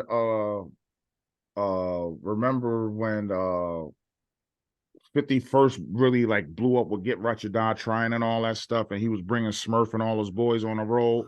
Mm-hmm. But I guess they must have been doing some wild shit, and then 50 sent them niggas home because they was fucking up the money. Right. You Yeah. you can't do that shit on the road, man. Like you can't have the posse fuck up the money. You looking out for them. You know what I'm saying? Mm-hmm. You don't do that shit. Right. Right. Now, was it where when you were out on the road with EPD, with Red and with Lords, there were like protocols in place, like you mentioned, to make sure that everybody stayed in line because you ain't want to mess up the bag. Don't do nothing dumb or you going home. Simple as that. Don't do nothing. Listen, this is what you're gonna do. You got the bags, you got this, you got this, you got that. don't fuck up. And then we would just stand on the stage and let them do their thing, and then everything was gone. We get them back to the green room. They do their little interviews and shit like that. And then after that, we get back on the bus and we go back to the hotel and we go to fuck back home. Mhm. And we go to the next city. Right. It was simple as that. It wasn't no fucking like rocket science shit. You know what I'm saying? Mhm. Like you do something dumb, get the fuck out. Right. Easy. Right. Now, The what we same, go- same thing when my mother kicked me out the house. Okay, you ain't doing what the fuck I'm telling you to do. Get the fuck out. Mhm. Yeah. Easy. Yeah, Easy. simple, point blank, period, in the story. Now, when Wu-Tang first dropped in 93 with Enter the Wu 36 Chambers, Protect Your Neck, it was college radio that really blew that record up and really made NYU. Steve Rifkin and Loud Mhm. really take notice. And if you don't know, I think it was his dad or granddad that was in the record business with Spring Records, Mhm. Jules Rifkin. Yeah, and Kyle uh Rifkin, he signed Wu-Tang. He kept Ray as a solo act. He signed Mobb Deep. He don't give his flowers a lot either. He wanted Jay, but he couldn't get him. He signed Pun to Loud. Who else did he? Yeah, Akon. SRC. Yep, and he had Twista. Then he got Fat Joe after Joe got out of his other deal from his first record label from Priority. Um, who else? He had Twista? He had Steve Rifkin had so many damn people, man. He was awesome. And he never fucked nobody because you never hear any bad stories about him at all. Right. Yeah, and it's a Hold on rarity for a second. it's a rarity in the business when you hear about a guy with a clean rep because the industry can be full of wolves and snakes and people telling you what they need to tell you in order to get anything done because as we all know, those contracts can be very, very tricky if you don't know what to look for and if you don't have the right people looking at the contract and somebody in your corner saying, you need to go to a real attorney, not your brother, not your cousin, not your mother, not some family friend. You need to go to a real legit attorney because you don't want to get screwed over. No, that's the reason. That's the thing that the older guys be trying to tell the young guys because when they would sign like some of their contracts, it would be like especially with the advance money and everything like that they used to get, that stuff will go to like studio time, production, all of the stuff like that. And then a thing that nobody really fucking pays attention to back in the day, but you but once they got fucked over, they paid attention to is the points. Mm-hmm. It's the points. Because that's where the real money is, the points. Mm-hmm. You get what I'm saying? Mm-hmm. So let's say like uh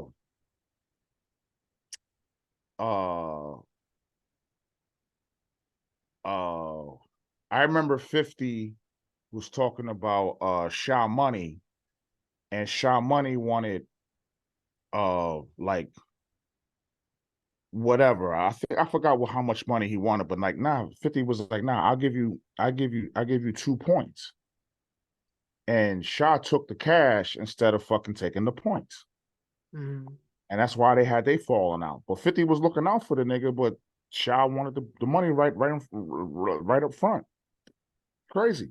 Yeah, because I take the point. Like it's because the thing is that it's a long game.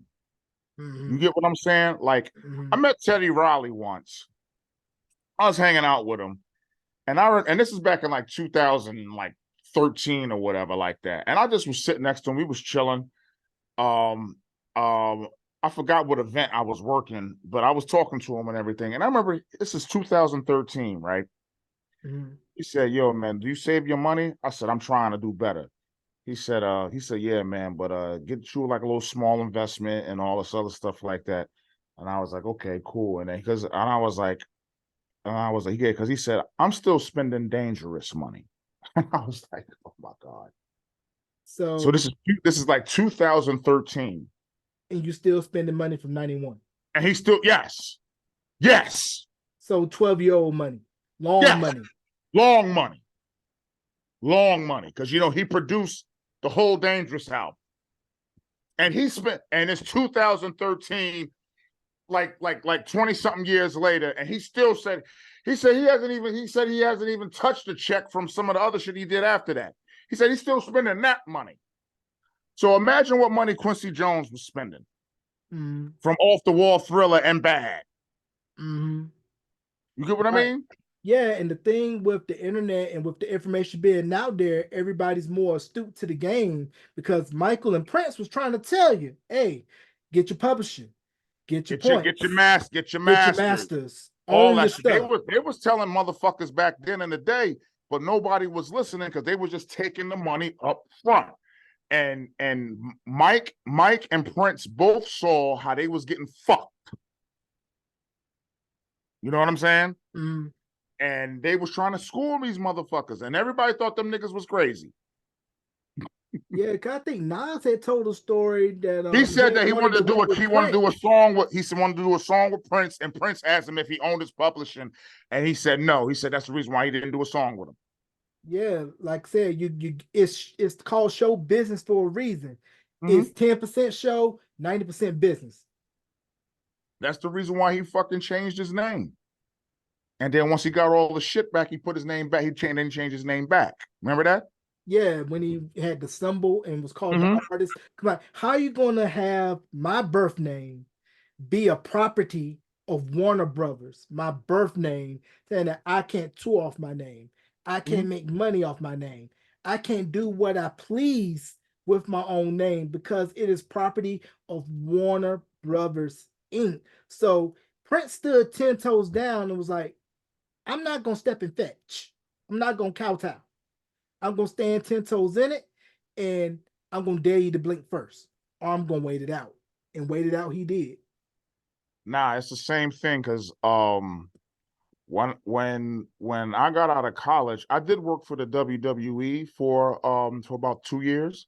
And I remember they was telling stories back in the day. So remember when Curt Hennig, when he was Mr. Perfect in WWF, and then he went over to WCW, and then after that he just was called Curt Hennig, his regular name. Oh yeah, because Vince McMahon and them owned the rights to the name. They own the rights to that. So a lot of times, the only person that actually owned the rights to their shit was Hogan. At that time, was Hogan, Savage,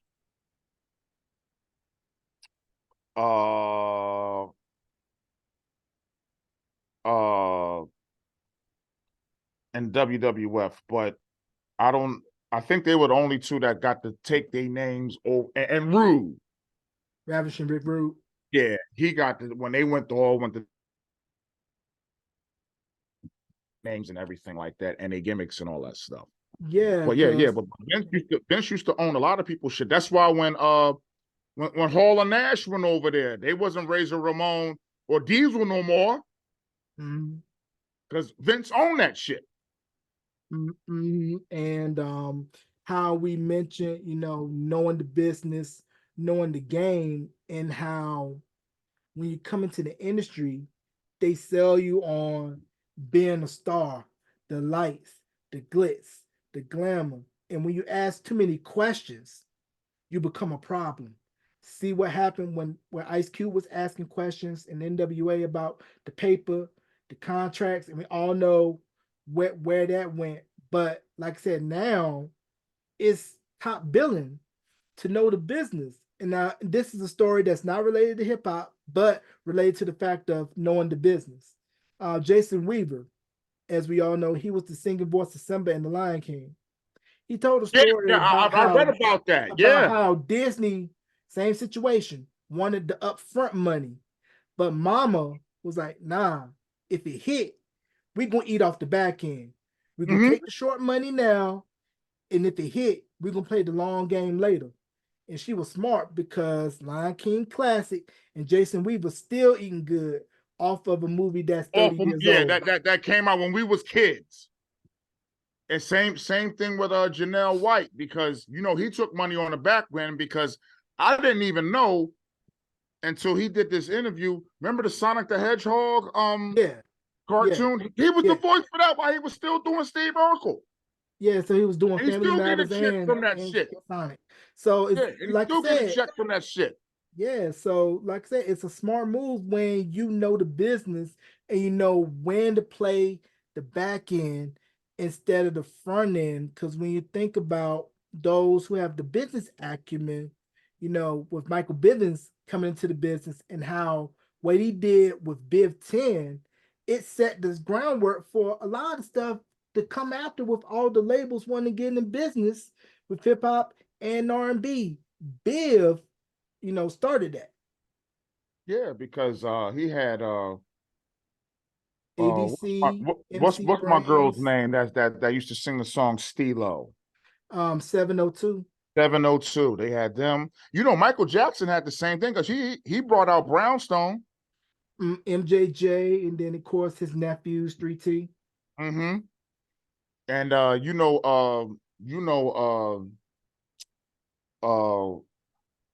used to I did a party with them one time. They were real fucking crazy. Um, I'm sexy and you know it. LMFAO. Yes, those are Quincy Jones' grandkids. Yeah, Mm. I hung out with them a few times. I've hung out with them at a couple of parties a few times, man. They're crazy. They just as wild as me. So I just always liked them, man. Yeah. Quick They question. were real cool dudes, Quick man. question. Wasn't Janae affiliated with Flavor Unit too? Yes they were. Yes, they were. But they But were on. I think that was their production company, but they was on a different label. but they were affiliated with Naughty and all them because of Yeah, Flavor Unit. yeah. I miss John Nate. And you Yeah. know who else I miss? I used to hang out with them a whole lot. Nina Sky. Oh, I thought they were dope too. Yeah, I used to hang out. They were two Puerto Rican girls from uptown. I used to hang out with them all the time. And I remember when reggaeton was the big thing, and I used to always play "Move Your Body, Girl, Make the Fellas Go." Like that song used to just get everybody hyped. Right. But I never asked you this. How did you end up at UNCG? I don't think I never asked you that. Oh man, wild story. So I just came back from Iraq because after 9/11 happened, um, I had to go to Iraq because I was in the military at the time. Never do that. Yeah, and then I got back, and I wanted to go. I wanted to go back to school. I was playing basketball, but then my coaches and all of them was gone. Like everything had fucking went crazy with the 16 months and everything like that I was gone. And I wasn't going to re-enlist because I wasn't going to fuck back over there. You know what I'm saying? Mhm. And my godfather, because when I was in high school, when playing basketball, my godfather wanted me to leave New York and come to North Carolina when I was a junior in high school and go to Dudley. So I would have played with Hayward. You know what I'm saying? Because he had just moved down there. He was trying to bring me down there, but I was like, "Nah, I ain't leaving New York and all that shit, right?" Mhm. So I finally left. I went to therapy and all this shit. I worked for UPS, and then after that, I was like, "Yo, I'm going to North Carolina." And my mom and everybody put all my records in there and all that stuff, and they wanted me to go to A&T first, but I couldn't get my transcript. Uh,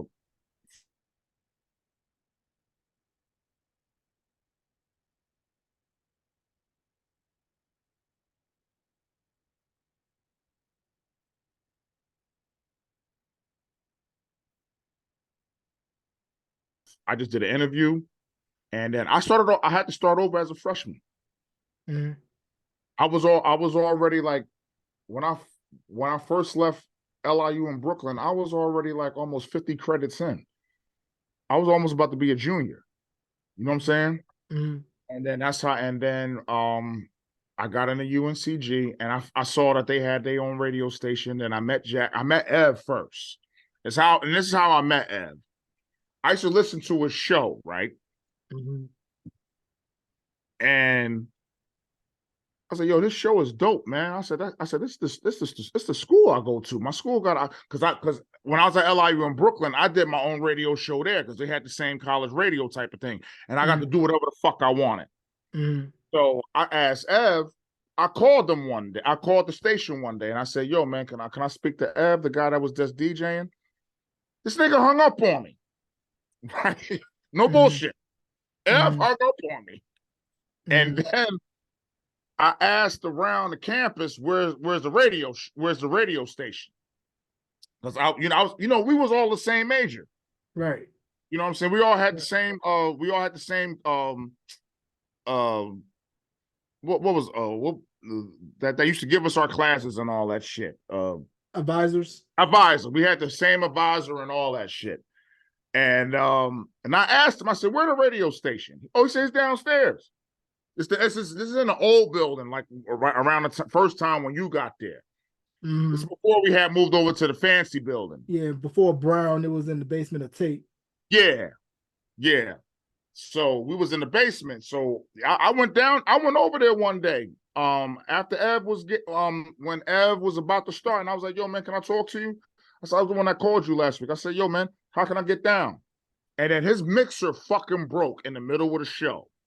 I didn't live too far away from UNCG. So we went back to my crib, got my mixer, brought it. I brought my records, and then after that, the rest is history. Man, you guys made history with Trauma Center, then Slap Happy Radio, because like how I always mention, it was the show that brought Edge to WUAG because specialty shows were. We used to get in trouble so much. Go ahead, Jay. Yeah, I was saying specialty shows were day party where you would hear them after hours on the weekends.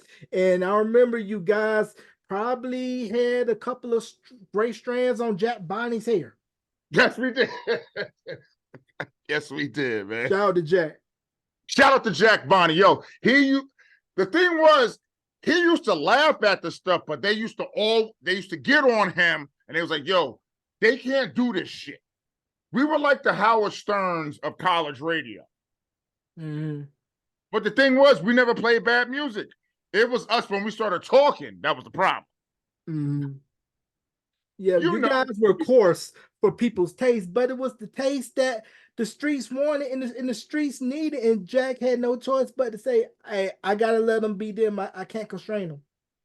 No, he was, because we used to get. So, because we didn't have a lot of wattage, but we had the internet. 16 watts. Yeah, but all the people that was in jail, because the jail was down the block from the school. Mm-hmm. They used to call and be like, "Yo, can I hear this?" And we would play the songs that they would ask us to play and everything like that from the prison. Mm-hmm. Yeah, they used to call all the time. "Yo, let me hit this real quick." And then after that, boom.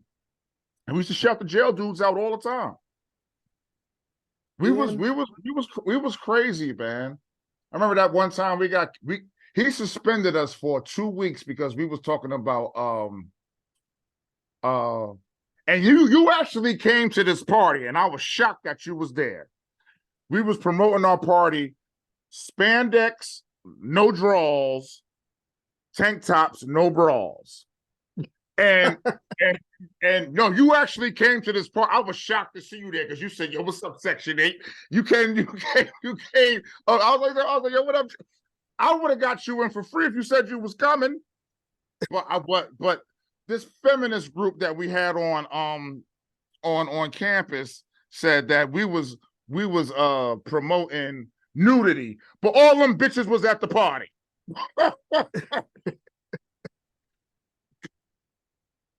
Yeah, man, it's crazy, and how you mentioned. And I want to give you your flowers, man, because I know I used to make fun of you all the time when you would come in. I'm like, yeah, it's Jay Mace. Yo, but listen, I wish I had the discipline and work ethic that you had, because our show probably could have been a whole lot better if we didn't fuck around all the time. Mm, And you had the discipline and everything to not fuck around. And sometimes when I like not fucked around and just did everything like the way I was supposed to, I did mm, better. You know right, what I'm saying? But right. you know, I just got to be a buffoon at times. I Yeah, can't help. yeah, man. When we think about WAG and what we did almost 20 years ago, it was a real special time when you think back with you and Ev, A-Town, Chris, who's now doing this thing at WRAL, even Jessamine Stanley, who's now an influencer now online, and she was at WAG working, I believe in the news department, and myself, and it was just really special the talent that Jack really helped cultivate during those years. Press, what up, Press? You know, Yeah, shout out and to Perez. and just we had something special in that small little station in the basement of Tate. We really did. Yeah, we did, man. And then and Jack Jack was the one. Me and Ev was the one that got Jack to make that extra wire stuff to come out, because me and Ev used to actually have to bring in and redo the whole wiring when we were bringing our turntables and all that stuff like that, Mm-hmm. and put it into the mixing box. Mm-hmm. Jack got the engineer to find a way to do a splitter, Mm-hmm. and we didn't have to do that no more. So like where you saw where we used to always set up at, Mm-hmm. that's where Jack put everything at. And then when we got to the when they built the Brown building, Mm-hmm. On the they third already floor. Jack already had that built in just specifically for us. Mm-hmm. Mm-hmm. Yeah, man. And And shout out to Jack Bonney. He is, listen, man, I've had some cool bosses in my life, but Jack was the coolest boss I think I've ever had in my life. And and the funny thing is, he used to, when he would like tell us that we were suspended, he said, listen, man, this ain't coming from me, because I thought the shit was funny. He had a sense of humor like a motherfucker. Mm-hmm. Yes, he did. I don't think you had any like really one-on-one conversations the way me and Jack did. Mm-hmm. But yeah, he was a funny motherfucker, man. And I don't know where he's at now. You know where he at? Nah, Did he go back to Maryland? that I do not know. I'm hoping to get Jack on the podcast. So, Jack, if you watching, you know you got a spot, man. Ev, Hey if you Jack, watching man, and listening, you got a I spot love too. you, man. Your favorite pain in the ass, Section 8 loves you. Yeah, and another hip hop tidbit before we get on out of here. I wonder if you knew how Leaders of the New School got their name. I don't know. You got to ask Bus and Charlie that. No, no, But I no, know no. when Bus moved to Long Island, him and Charlie went to the same school, but they used to fight all the time. Mm, I remember that. I remember hearing both of them say that shit in the interview. yeah, because it was where. But I'm surprised. And one thing I'm surprised about, because Charlie Brown was nice rhyming. I'm surprised they never gave him like a solo deal or something. Right. Yeah, because I remember, the episode on Yo on TV Raps when they were getting interviewed and the camera was just focusing on Buster, and it kind of was like unintentionally you kind of saw the breakup of Yeah, because they was LONS. beefing at that time. They was beefing at that time. That was fucked up. But Leaders, they came up under Public Enemy, came up under Chuck D. And I believe how they came up with the name, it was where there was another group that wanted that name, and Buster and Leaders, before they were called Leaders, they were called their previous name. I guess they were told, like, yo, y'all want this name, y'all got to battle for it. And they ended up winning it. And that's how they got the name Leaders of the New School.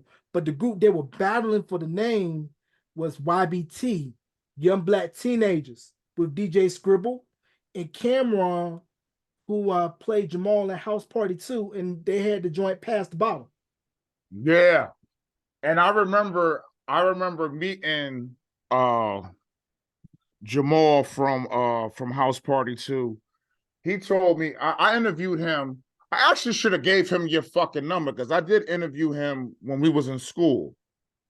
And he told me a story during the interview that him and Martin Lawrence actually really was fighting that whole time they was filming. Never Yeah, knew. because huh? I said never knew that was some behind the scenes tension Yeah, during that House was a Party lot of 2. behind the scenes tension between them two. He told me that in the interview. He was mad. He was mad cool though, man. Him and I did an interview with him and Snow. Remember the white reggae guy? Informer from Canada. Now, Yeah. when speaking about Snow, MC Shan was on that record, and that record was a top 5, top 10 record of '93, and that was a big record for Snow, but it also brought MC Shan back into the spotlight. That is true. And you know who I always wanted to get a fucking interview with? I never could get their fucking information, but Ace of Base. I always liked them growing up. Oh yeah, Ace of Base was something serious. The Sign was the #1 song of '94, and they were the last international act to have a Billboard #1 song of the year in the US. And that was where a lot of the US labels started paying attention to what's going on overseas. Because that came out of Sweden, and you had the Sharon Pop Studio sound era with Max Martin, the late Dennis Pop, Herbie Kreislow, who I had the pleasure of interviewing. And also, it was in Sweden and around Europe. It was where Backstreet Boys and NSYNC cut their teeth before making it big in the States. Yeah. I mean, it's crazy how everything is like interconnected and everything like that because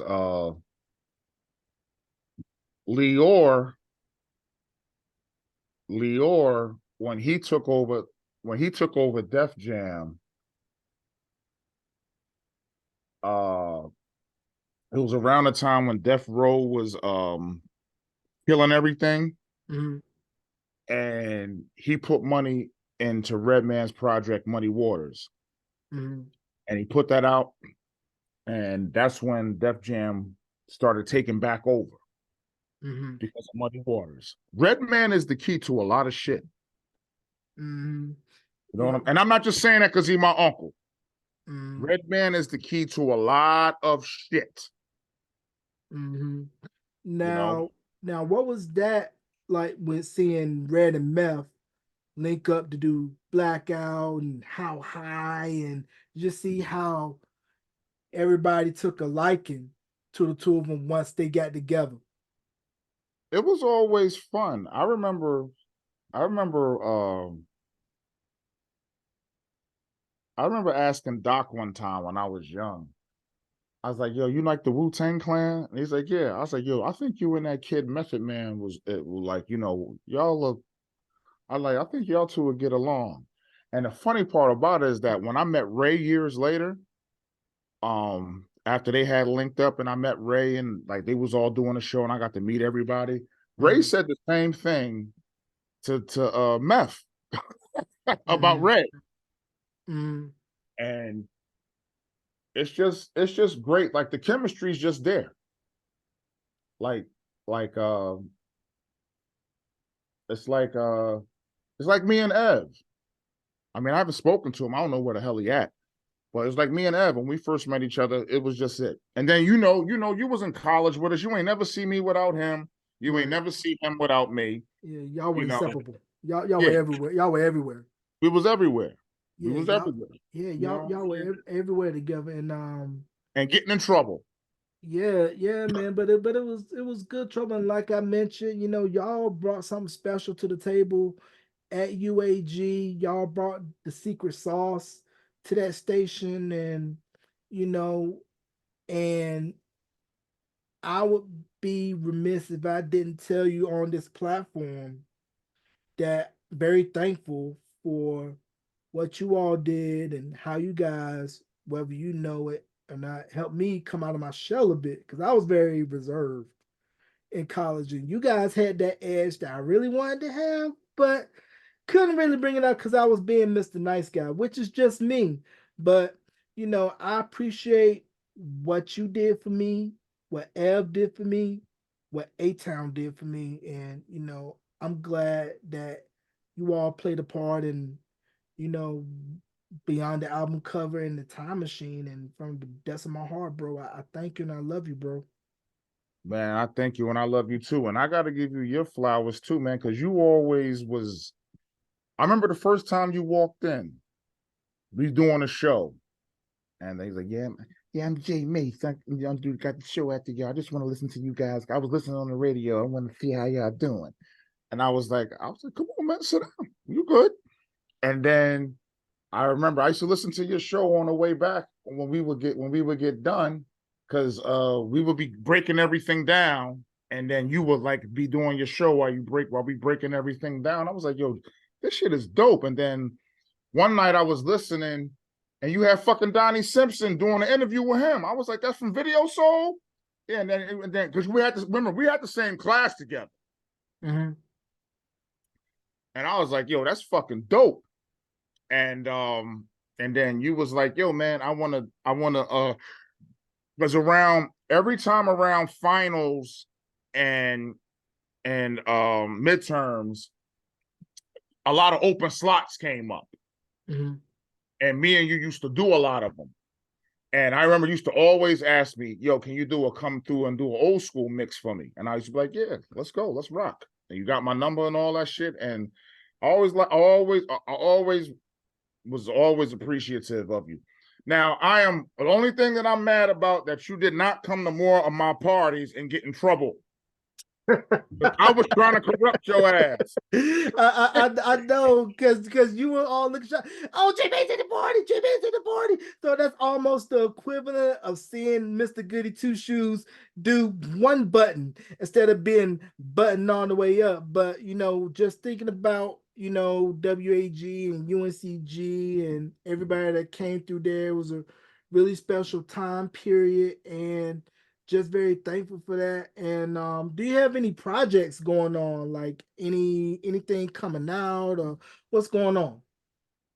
Man, I'm just working on behind the scenes of the TV shows and doing a couple whatever event that they want me to do, I do it. Like I thought about doing a podcast like yourself, but first of all,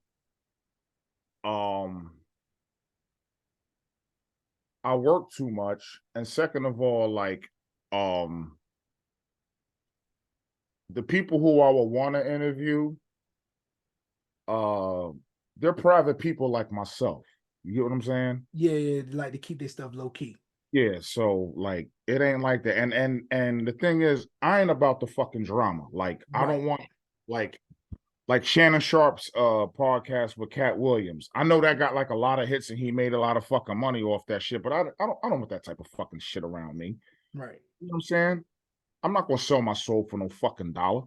You know what I'm saying? Then after that, then it actually shows the negativity that we have in this fucking world about shit like that. Cause then after that, you get then everybody else that does a podcast tries to top that and do something else outrageous. You get what I'm saying?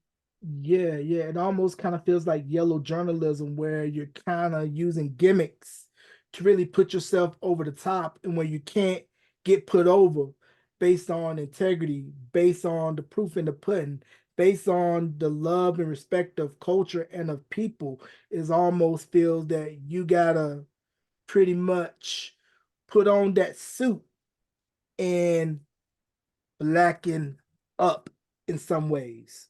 If you Yeah, catch my drift. not even just that, but like I look at like some of the females, not the porn stars, like everybody. And another thing of it is too is that like I want content like you doing with me right now. You know what I'm saying? Like, this is your show, but I love the content because you ain't asking me no bullshit. You ain't asking me, oh man, so did you fuck those two midgets a couple weeks ago? Not no stupid shit like that. You get what I'm saying? You asking me and you talking about real like shit. You know, like history of hip hop and all this other shit like that. You know what I'm saying? But by the way, I didn't have any midgets, by the way.